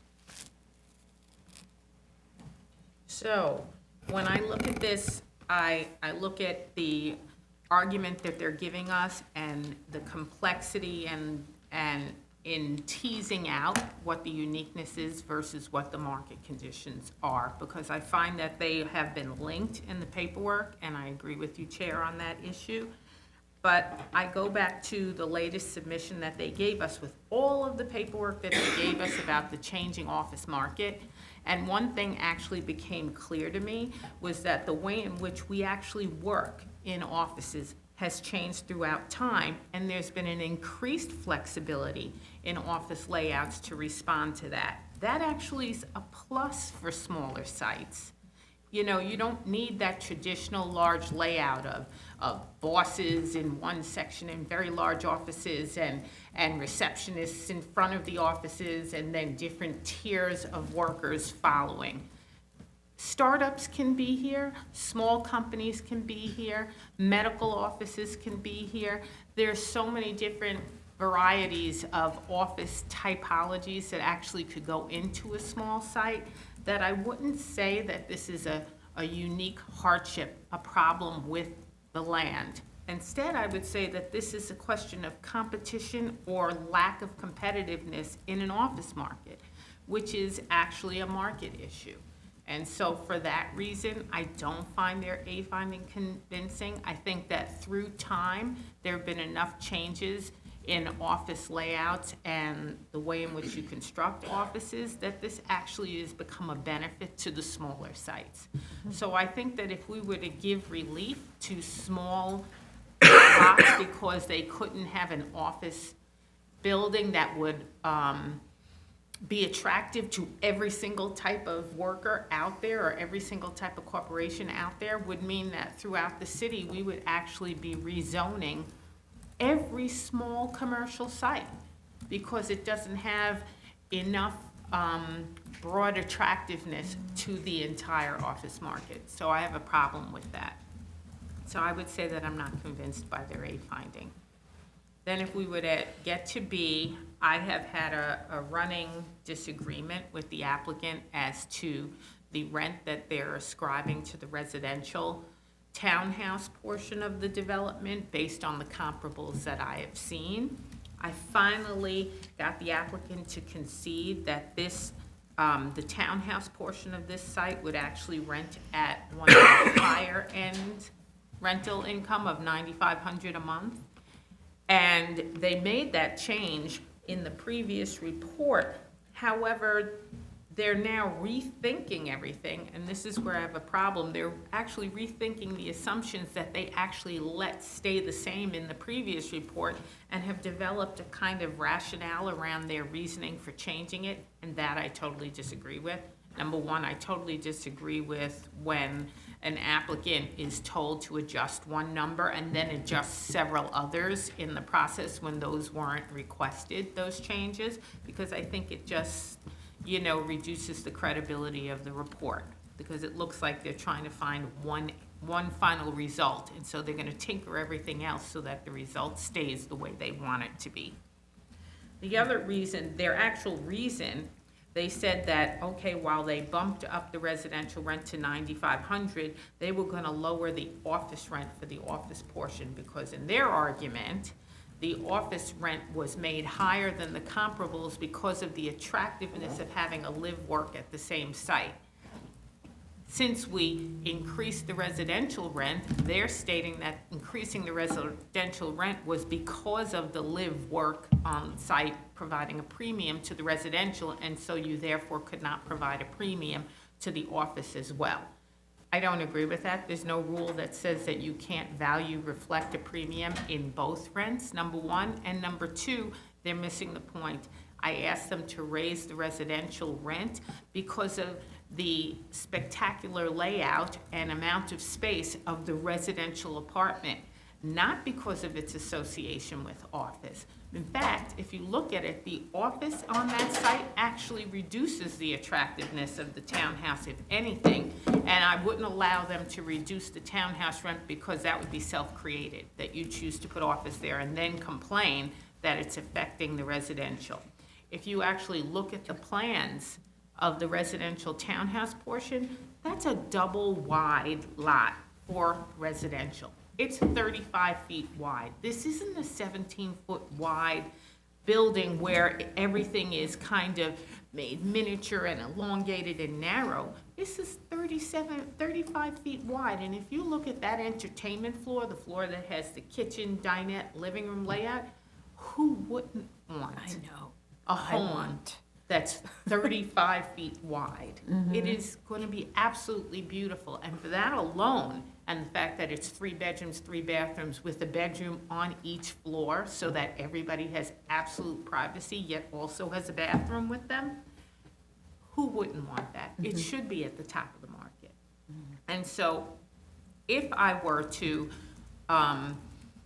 agree with the financials, I would have to add back in that office income that they took out before I did that. And that's, to me, I don't really want to keep going back and forth on that issue, and it seems like we may not even have to because of the lack of A. Right, okay, understood. Yeah, I just, to add to that, I just saw an office space the other day that was exactly the same dimensions as this. 100-foot long straight shot, only it had columns in the way, so arguably problematic because of that, and 35 feet wide. Gorgeous. So, I mean, and this one has an opportunity for outdoor space. It has, whereas that one didn't, it has the opportunity for skylights all the way across, which really floods the place with light. Opportunities for mezzanines because it's not 3,500 square feet, that's the floor plate on the ground floor, then you have another 500 square feet or so to play with because you have mechanical deductions. So you could even have a little penthouse up there, for example, on the same. Anyhow. I'm gonna dig for something to say, but I wanna state that, I wanna remind the board that last hearing, we did ask the applicant to submit an office, a lesser variance with an office use, and this has not been submitted to us. So this is one of the many things that we asked the applicant to submit, and he just insisted on asking for residential use. And you could do that, but you have to convince us, number one, that your site is unique, and number two, this kind of uniqueness is not actually a privilege, it's a hardship. From day one, I wasn't convinced that this site is unique. But sometimes, if you have something that could be either white or black, it can be something else, and you want to prove it's white, you could prove that, you could probably go to the other side, the other way, and prove that it's not black. So if you prove it to me that's not black, I'm gonna buy the argument that, yes, it's white. And that was like the kind of thinking I adapted from the first hearing on this application. I started not convinced, but every time the applicant comes before us and argue, let's see. You want a residential, prove it to us that the office is not gonna work. And I never seen that. We discussed the cost, the construction cost, the development cost, the soft cost, and last hearing, we said, okay, give us a lesser variance with office, prove that it's not gonna work, and if you prove that, I would tend to think that there is some sort of a hidden uniqueness in this project that's causing hardship, but it didn't happen, and honestly, enough is enough. I mean, you cannot, because you just need residential, you're not gonna get residential, you have to prove it, and you didn't, and you got you got a chance, a second, a third, and you didn't. So in my opinion, That's it. Let's close and vote. Well, I agree with the majority of the board members. I do just want to add. Can you pull the mic sorry. to you? I agree with the majority of the board members. I do just want to add that to the chair's statement of their 1939 case. If they were to look at some more recent cases that came from the Court of Appeals, such as matter of Vomero, which is basically the inverse, but it's basically inverse of these facts, which is. So say again the name of the case, matter of what? Matter of Vomero, Vomero, v. City of New York. In that case, the board was reversed in granting a variance, but it was the inverse of what the facts are here. In that case, the applicant wanted a commercial building in a residential zone, and the Court of Appeals determined that the physical condition of the parcel relied on the board did not establish that the property characteristics were unique. Proof of uniqueness must be peculiar to and inherent in the particular zoning lot, rather than common to the whole neighborhood. And what was common to the whole neighborhood in that case was it was all, there was many commercial buildings around, and they wanted to be commercial because of it, similar to this case. Because there are still, in that case, there are still residential buildings around, like there are still commercial buildings around this location. Does that case by any chance go on about the next step, so uniqueness, and then the argument in the 1939, that why the case was used was that we shouldn't go from uniqueness to hardship and digging in about why the hardship doesn't drive why the uniqueness drives the hardship. Well, it basically, all it says in this case, the way they find is that the fact that this residentially zoned property is situated on a major thoroughfare in a predominantly commercial area does not suffice to support a finding of uniqueness, since other nearby residential parcels share similar conditions. Yeah, so that's something that we've been talking about a lot, where we see a lot of the time, the applicant says, I'm on a narrow street, but everybody else is on the narrow street. You need to, so that's something that's shared by the neighborhood, or, right, I understood, okay. Okay. Do you need to? Yeah, I got changed, the meeting got changed.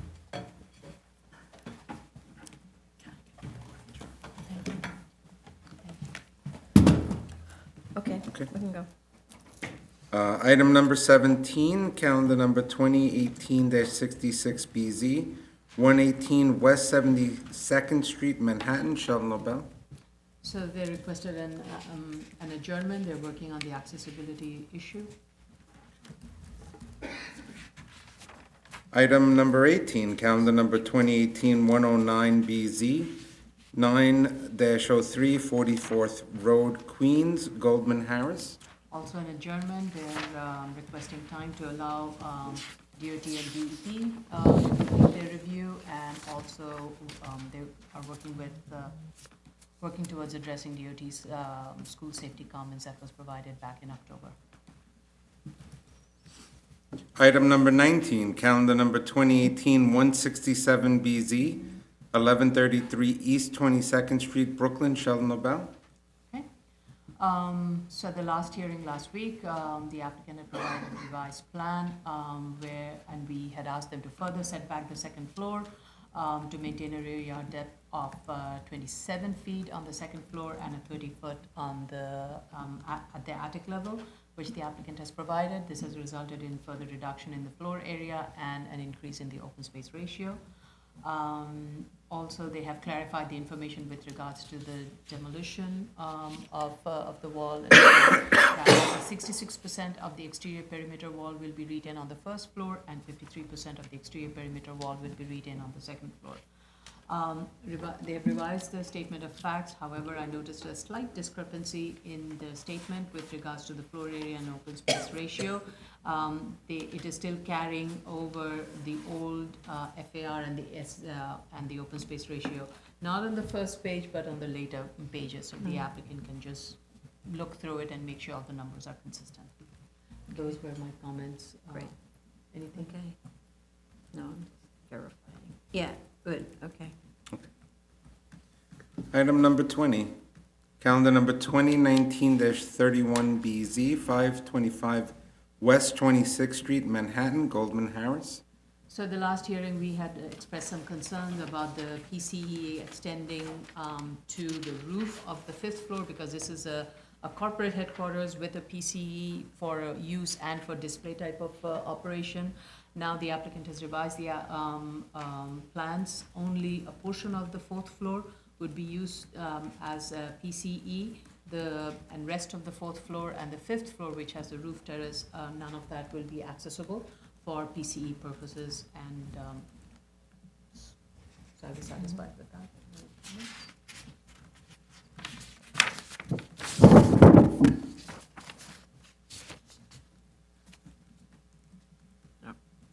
Okay.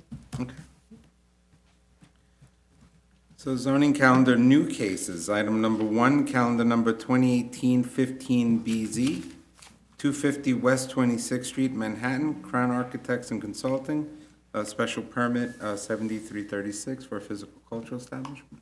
So we do not have a proof of service of the initial application, and community board and official, at least I didn't see it in the file, though the community board has voted to approve the project, and neither, nor was there a notice of hearing. So this is a PCE, it's a legalization of a PCE located on the 3rd floor of an existing, it's in an existing 4-story commercial building. This building is undergoing renovation. I believe additional 4 floors are being added to the existing commercial building. The owner of the building is the applicant for the for this PCE application. This is an existing jiu-jitsu Brazilian. So just to check, martial the art facility? owner of the building is the applicant, is the owner of the building the operator of the PCE? 'Cause- No. So No. that's the thing. How did we do that? No, the owner of the, We don't have a DOI. no, we don't have a DOI or on FDNY. So how do we do that? Because I thought this is issued always to the operator of the PCE. Because as soon as the operator changes, they're supposed to come back to us, right? So here you have an owner who's applying to make kind of space for a PCE, where arguably I don't understand how they know it's a jujitsu if they don't have an actual operator. They do. It's a legalization of an existing jiu-jitsu. Okay, but so the applicant, though, needs to be the operator, right? If the applicant isn't participating we've done things where we don't even get the owner's sign-off on the application because the approval runs with the PCE operator, right? So if the owner is the applicant, don't we at least need some acknowledgement from the operator? At least DOI has to be done on the operator. Yeah. No, but more than DOI, the operator has to acknowledge that they're participating in some way in this process, even if Right. it's all the Even if landlord's it's a job. letter saying that, Yeah, because it's issued to the operator, right? Yeah, I'd have to look into, I'm not familiar with this question coming up. I don't see a prohibition on the owner being the applicant, but the grant, if it were to be approved, would be contingent on the entity that's operating the facility. It would run. But with like, the you state. can't impose conditions, let's be quiet turn the music down, whatever. You can't impose any of that on the landlord. It has to be on the operator. So if any conditions were imposed, we need the operator participating in this story. So we would then, like we see on certain types of PC application where there's a requirement that the application be done in tandem with the owner, I guess we would need an affidavit of ownership, or an affidavit Of from tenancy. the operator from the operator. authorizing Yes. this applicant to represent Right. their interest.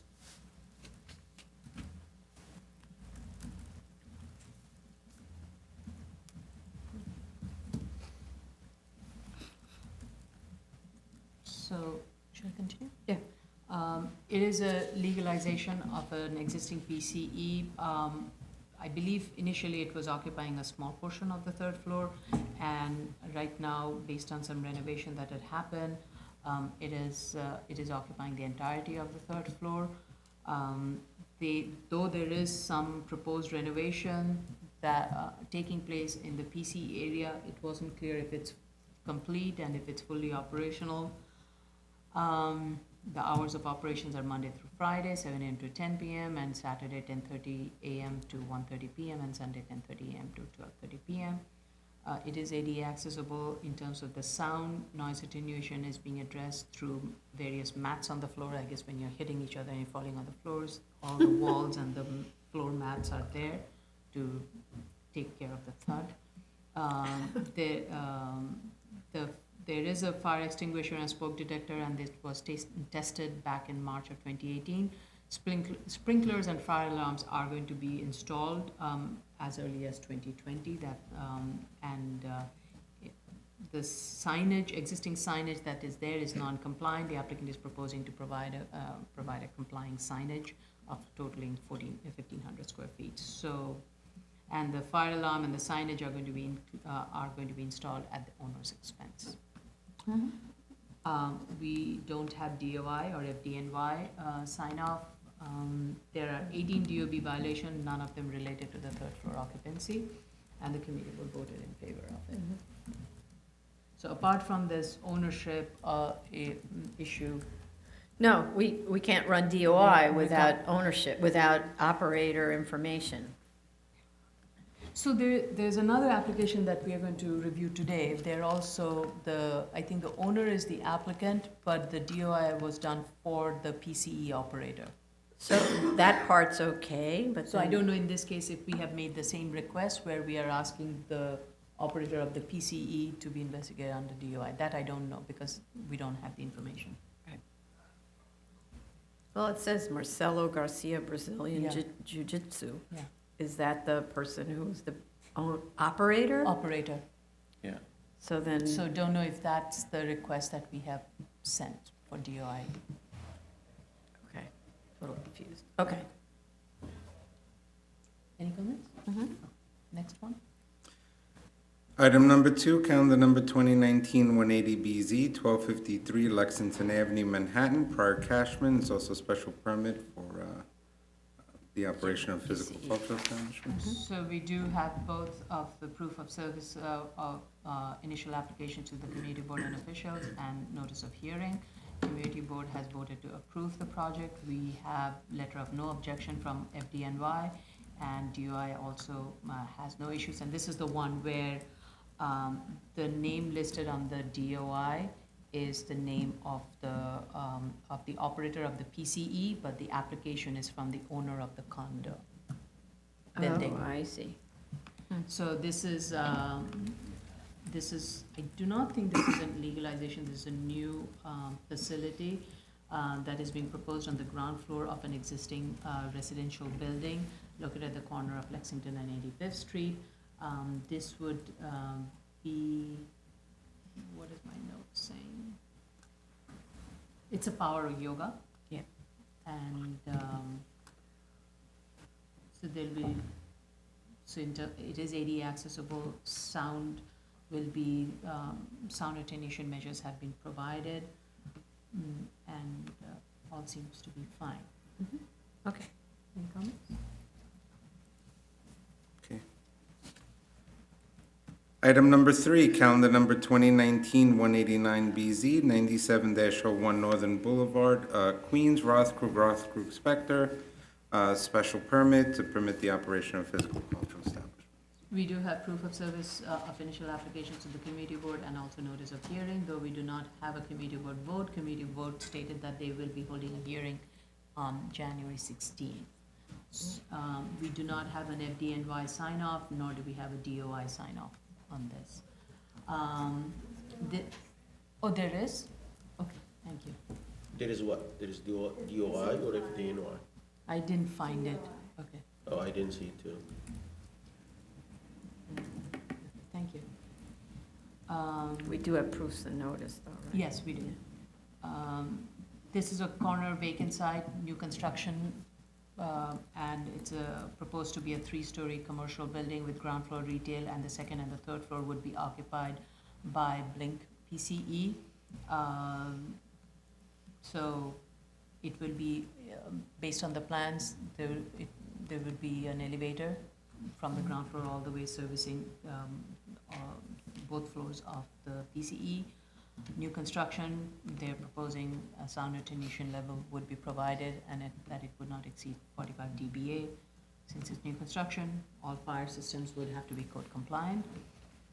In terms of the signage, just want to point out, they're proposing total of 1,100, 111 square feet.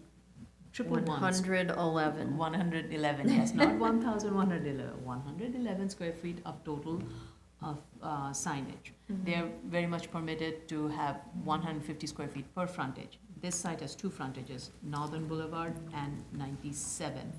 However, they're also providing a signage along the portion of the lot line that would be facing 98th Street, but that doesn't count towards the signage. But the fact that the total signage is less than 150 square feet should be okay. I just wanted to point that out. So I guess we will wait for the January committee board hearing and FDNY sign off. When was this filed, this old?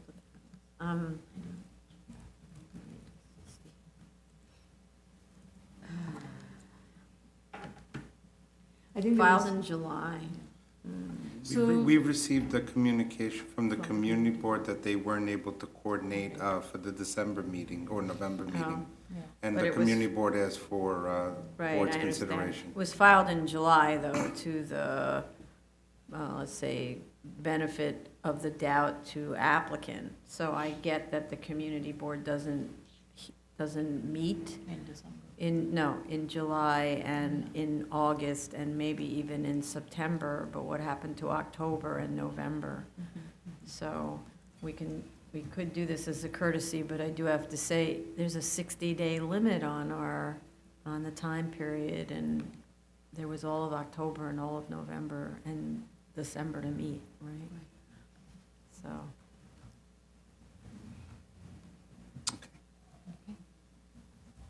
Next one, please. Item number 4, calendar number I'm 2019. sorry, Oh, Carlo. sorry. We don't have a FEMA map, so we just can, I haven't seen it. So if it's not in the record, they need to submit it. but they're on the second floor. They're not affected by, they're on this, right? It's on the second and third floor, so the retailers that are occupying the low floor, That's their correct. issue. Just the lobby is on the first floor. yeah. So we don't need it? Oh. I don't really think of these FEMA I maps think as it's being enough needed funds, for PCEs. You know, especially because unless the PCE is building the building, they're not in control of compliance with the firm regulations or the Appendix G, right? We look at these because when we have an application and the applicant is building the building, then we want to make sure that it's complying with the flood. But the PCEs, they're tenants in these buildings, right? Okay. So, Item number 4, calendar number 2019-197BZ, 155 West 23rd Street, Manhattan. Eric Palatnik, also a special permit to permit the legalization of a physical cultural establishment. We do have proof of service of initial applications to the community board and official, and also proof of notice of hearing. Community board has voted to approve the project. We have received no objection letter from DOI and FDNY. This is a legalization of a PC. It has been in operation since October 22nd of 2018. This PC occupies first floor of an existing commercial building. It's a commercial building with 12 stories, all commercial uses, and bless you. And I believe this is solid core, right? So it will have operation of all rowing machines. So they have provided an extensive detail with regards to the nature of sound attenuation that has been provided. It does have all the necessary fire system because FDNY signed up on it. It is ADA accessible. Hours of operation are 6:30 a.m. to 9:30 p.m., 7 days of the week, with closure in between the classes. So my only question was, since this has been in operation and it's a commercial building, do we need to notify the commercial tenants above to see if they have any issues or So not? rowing machines are the classic noisy things. Everybody is rowing at the same time. It's like with the bridge where's the bridge that collapsed by the marching of the soldiers? It's different. But they build up the resonance, Yes. but it is actually, when they're all rowing at the same time, it's not like the place will fall apart, but your brain might shake apart. But as a requirement of our rules, they should have notified all Yes. the, and they should explain if they've complied Yeah. with the notification. Okay, so they should notify the Yeah. tenants, Or they may have. or they may have. Yeah. We don't have the documents on our I'm file. just not sure, I Okay. can't speak for If it. they haven't, they should. Okay, I think they should, okay. because Alright. of I have to say, it's different for like a yoga studio or a spa, they're quiet. So with a spa, they leak, so maybe that's a different subject, right? Okay. We also have that administrative notice for legalization. Yeah, that's Carla, right, but I just don't know whether this was filed before then, so. Okay. Mm-hmm. Item number 5, calendar number 2016-4463 BZ, 6202 14th Avenue, 1372 through 1384 67th Street, and 1370 67th Street, 6210 14th Avenue. Law Office of J. Goldstein. This is both a special permit for 7319 and a variance for bulk for a proposed school in a mixed M and R district. Right. We have proof of service of initial application to officials and proof of notice of hearing to officials and neighbors.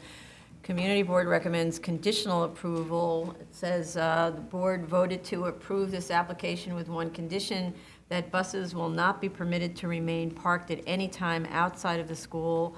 And then they say, please see Community Board 10 Zoning and Land Use Committee report, which effectively says the same thing. We have one letter in support and one opposed, neither elaborating. This is an application for both a 7319 special permit for use and 7221 bulk variances under the Cornell Doctrines educational or religious deference standard. It wasn't actually clear from the papers whether we are to look at these as a house of worship or a school. As I understand it, these are the two uses specifically protected by Cornell unless you're building low-income housing these days, right? The 7319 would apply only Well- to the school. Let me finish my sentence.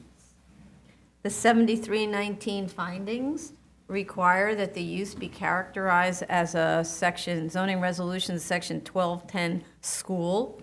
I didn't find anything on that in the extensive statement of facts. The site search is also woefully lacking as related to the 7319 and conclusory. What was the criteria given to the real estate brokers and what potential sites were shown?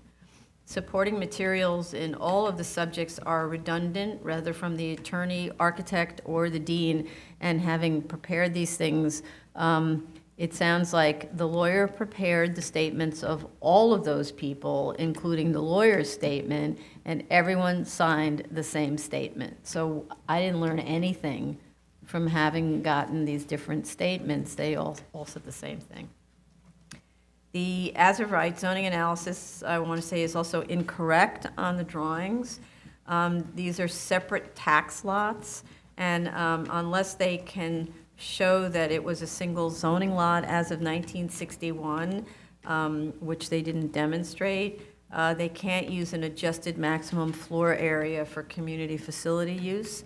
Instead, the maximum goes to each side of the zoning lot. So in the R5B, it's 2 FAR with the various lot coverages and so on. And in the M11, it's 2.4 FAR, and you have to look at the building split like that. And as of right site plan, they need to dimension the required yards, heights, et cetera, and show citations to the zoning resolution sections. It was so hard to figure out what the scope of the waivers really are and what an as of right building could look like, because the drawings are really feeble at best. I mean, they're just the barest minimum of information. The community board's recommendation about buses touches on one of my greatest concerns about all of the schools we see, and especially one of this size that is so dependent on bus transportation. The buses absolutely cannot park on the street system in front of or in the neighborhood of the school, because I can hear them saying, oh no, we won't park in front of the school, we'll just park down the street, lining up an entire street with 15 buses. So we need to see a long-term lease, and I mean a long-term lease, for off-street bus storage and a restrictive declaration on both properties committing to that use and committing to, in the event that a bus parking site ends up being sold for development, that the buses are located someplace else. That needs to appear on the C of O. We don't have this kind of problem with charter schools because they use the New York City school bus system as opposed to these private buses, which in my view have become really a menace in much of neighborhoods that have a lot of schools with private busing. The projected growth assumed here is 8 years. We usually assume 5. So I think because the proposed is more than doubling the current enrollment, and according to that, why not use 10 and triple the enrollment? I mean, there's got to be a point at which you say enough, right? And in terms of practicalities, I'd like to understand how you serve breakfast and lunch to 1,300 students and use the same room as a gym and a therapy room. I mean, from all the schools that we've seen, there's the setting up the room for a meal, cleaning up the room, setting it up again, right? And they're only showing like a 30-minute space between the last meal and the next meal to conduct whatever, a gym class or something. So I don't find that believable. It's not shown, but I'd like to know what the floor-to-ceiling height of this room is. It looks, because it's not shown on the drawings, but it looks kind of like 24 feet, which I'd say is a pretty impressive height for a lunchroom. So then I say, absolutely no, not open for discussion. Banquet hall events in this building. I don't want to talk about it. I don't want to hear about it. It's forbidden. And to underscore why I happen to know it's for banquet hall is the claim is there are separate lobbies to handle the high school versus the lower school. That's practical. We've seen that in some schools. However, if that's really the reason, then why are there so many fewer toilets on the elementary school lobby side than on the high school side, if you're actually separating it in two like that? I would think it would be the reverse, if you were just talking about the practicalities of little kids, of which there are way more than the high school kids. And then the other person is, and if the lobbies really are to separate the high school from the lower school, then why does the high school elevator go up to the why doesn't the high school elevator go up to the high school classrooms instead of only down to the so-called lunchroom? We've been here so many times before. I don't want to play this game. No banquet facilities, none, zero, none. And if it's 526-person occupancy auditorium on the 5th floor is to be used for events to which parents are invited, how is one elevator getting there enough? So it's all the plans speak. It's like Michelangelo and his stone for the David, right? The stone tells you. Also, why can't the auditorium function as the gym? That is much more typical in schools. They call them gymnatoriums. Then you could lower the height of the lunchroom ceiling, which you should do. Hence the building height, because the building is tall. And so an auditorium logically has very high ceilings, but a lunchroom doesn't. In fact, we've been in lunchrooms with sadly low ceilings, and this should have reasonably low, but certainly not 24-foot high ceilings, which I'm sorry. The vaults prevent, also there's these vaults that they're extending under the streets, for which I'm sure you need revocable consents. Therefore, they need to provide those. But as we learned, the vaults prevent street trees from being installed. So they need to coordinate any vault area with the street tree locations and what DOT allows for street tree locations, and make sure that there's no vault that would impede the root ball growth. We have prevented vaults from being installed where it's going to eliminate the trees. The trash storage calculations assume the full use of the 12-foot high ceiling on the first floor. I'm not really believing the trash is stored to the ceiling. Nor that there are refrigerators shaped like the proposed room, because it's supposed to be refrigerated trash storage. There should be compactors. They need to provide cut sheets of the storage equipment and the compactors. They need to show materials on all the elevations, and my mantra is there is to be no exterior insulating foam system used. With respect to the play roof, there's to be no amplification and no lighting. The acoustic fencing that's described in the statement isn't shown on the main roof play area drawing. As I said, those drawings are really very, very minimal. I think the building height is very aggressive compared to area heights and adjoining small houses. Rear and sides of the building ignore that there are adjoining properties that will view them. The facades have to be designed. They have to be respectful of the neighborhood, and the height of the building has to be justified, but right away we get to bring it down by something like 12 feet, because I'm not okay with a 24-foot high lunchroom. The argument that the school buildings can be larger than other buildings because of their civic prominence and importance applies to great works of architecture and educational facilities, such as those produced by architects working for New York City at the turn of the 20th century, such as C.B. Snyder. The proposed building is hardly one of these, so unless you decide you're going to make it a great work of civic architecture, I don't buy that as an argument for why you're building towers over the neighborhood. No notations were provided on the drawings for window wall attenuation, which is stated in the environmental information. I'm very concerned about the second floor preschool play roof, given the close adjacencies to residences, especially because it's preschoolers, which we've learned on another application, have the highest decibel rating. It's like that tonal screech that only a 2-year-old can do. Built up against however many 2-year-olds there are would make it very impressive. So DEP really needs to be made aware of the receptors and this particular use. Also for the main rooftop playground, there is a noise sign-off, but again, it isn't clear that they considered the details of the playgrounds. I'm not sure they were aware they're even there. I think there's open air quality. There is an E designation for hazmat on the site.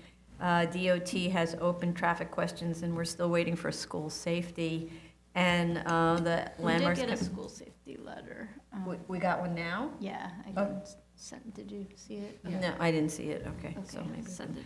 And LPC notes that there is within the radius a state national register listed property that needs to be considered in the EAS, which is that really terrific overpass of the subway, or it's the, Underpass. it's the overpass of the subway.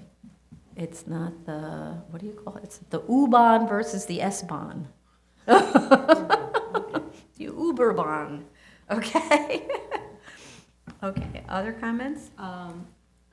The site does have some challenge, given that it has the split zoning, and each zoning district has its own separate height and setback and front yard requirements. So I understand that they need some waiver, maybe with regards to the setback from the front yard, and you want to have a more of a uniform floor plate to accommodate as many classrooms. So some of those setbacks above the street wall height does make it difficult. I get that. I agree with you with regards to the lunchroom and the gym height. And given that we have an auditorium and the auditorium program tends to be mostly after school, gym can very well be functioning there. And then the height of the cafeteria / lunchroom can be brought down, and this can bring one of the classroom spaces further down. Can eliminate one of the heights. So I agree the height is aggressive, and we can shave one floor. With regards to the setbacks, I'm okay with the setbacks. DOT school safety letter we received, I think it's dated December 6th, and most of the comments are with regards to curb alignments, height of the curb ramp, and school safety did ask for the applicant to conduct a traffic study to determine if traffic controls are feasible at the intersection of 14th Avenue and 62nd Street and 63rd Street. That's school safety and not DOT. This is DOT school safety letter. No, but specifically school safety, because we also Yes, had the December transportation. letter was from school safety. This is from, yeah. And there's an August letter that the applicant is still responding to as well, from regular seeker.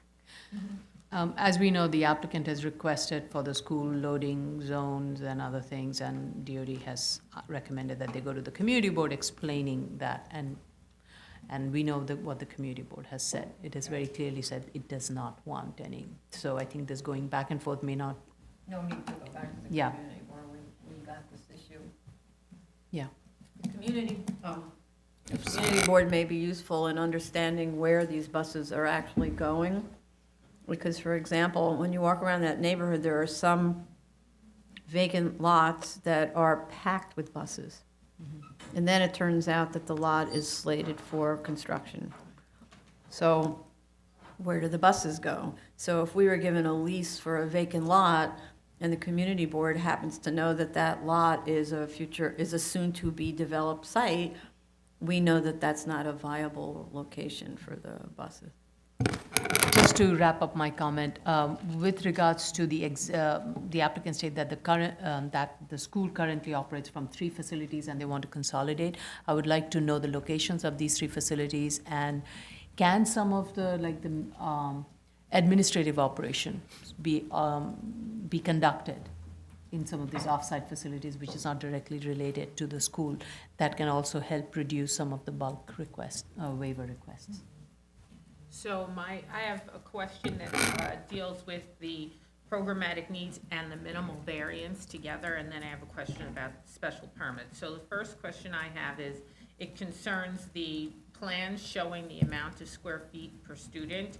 They need to cite to the reference that supports the 30 square feet per student for pre-nursery through 1A, and then 20 square feet per student for 1st through 12th grade. And then also, as to the E finding, they need to justify why what they're asking for is not overreaching. And one way to do it would be to compare the gross square footage for all of the students in this building versus other school buildings in the area. And they haven't done that at all. And then as for the special permit question, this goes towards the D finding.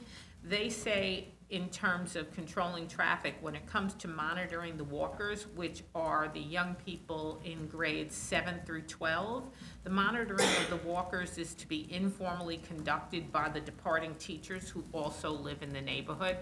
That's just not detailed enough for me, and that to me does not ensure the safety of the students walking to and from the school. So they need to do a lot more for that. In addition to what was said, I have 2 comments. The first one is related to the growth of the number of students. For the current situation, up to 2016, I believe they submitted numbers, actual numbers. And based on these actual numbers, the growth in the student numbers seems to be around 45 students per year. The growth for the new school actually is as much as twice as that, so it's about 95. So I would like them to explain why. Probably it could be the attractability of the new school, but twice, I'm not sure.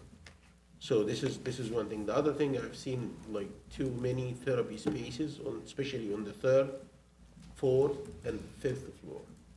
And I wasn't sure how they're gonna function these rooms, and do they need to be that many?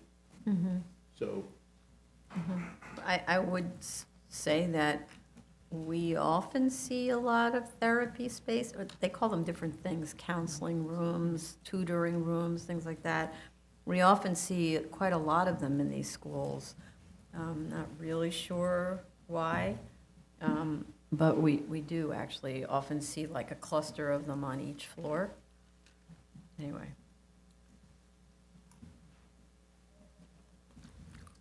That's it? I only have I have very little to add.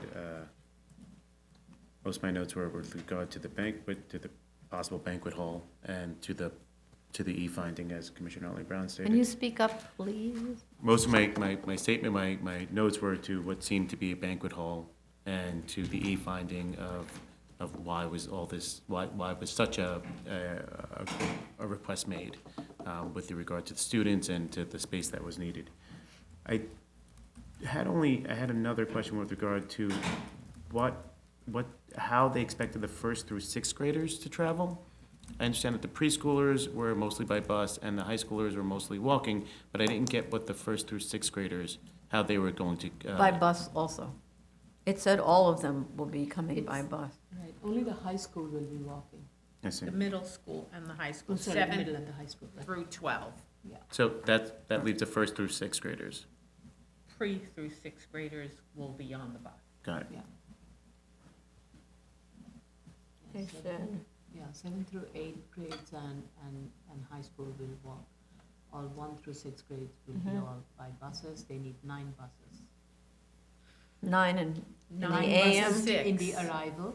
9 No, in the- 6 for the little kids, 9 for the next group, and then 5 and in the evening, in the afternoon, they leave in different groups because there's after-schoolers and immediate dismissal groups, so that's 5 and 5.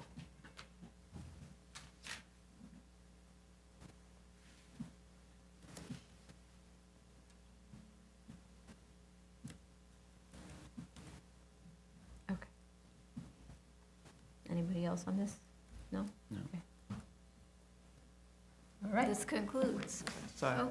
can we, can we go back to the first case of the new calendar, the new cases calendar, the zoning? For the first case, 2018-15. Yeah, BZ. you have to read it out. 2018-15 BZ, 250 West 26th Street, Manhattan. So this case is actually administratively adjourned. They failed to notice. We sent out the email December 11th. It's been rescheduled for February 25th. Okay, I great. thought I saw that, but I was like, okay, maybe I Yeah. saw it from some other case. No, have I didn't notice it, so. Always speak if you think something. Yes, absolutely, in the future. Okay. So this concludes the December 17th executive review session. Thank you. Thanks, everybody. and the year calendar.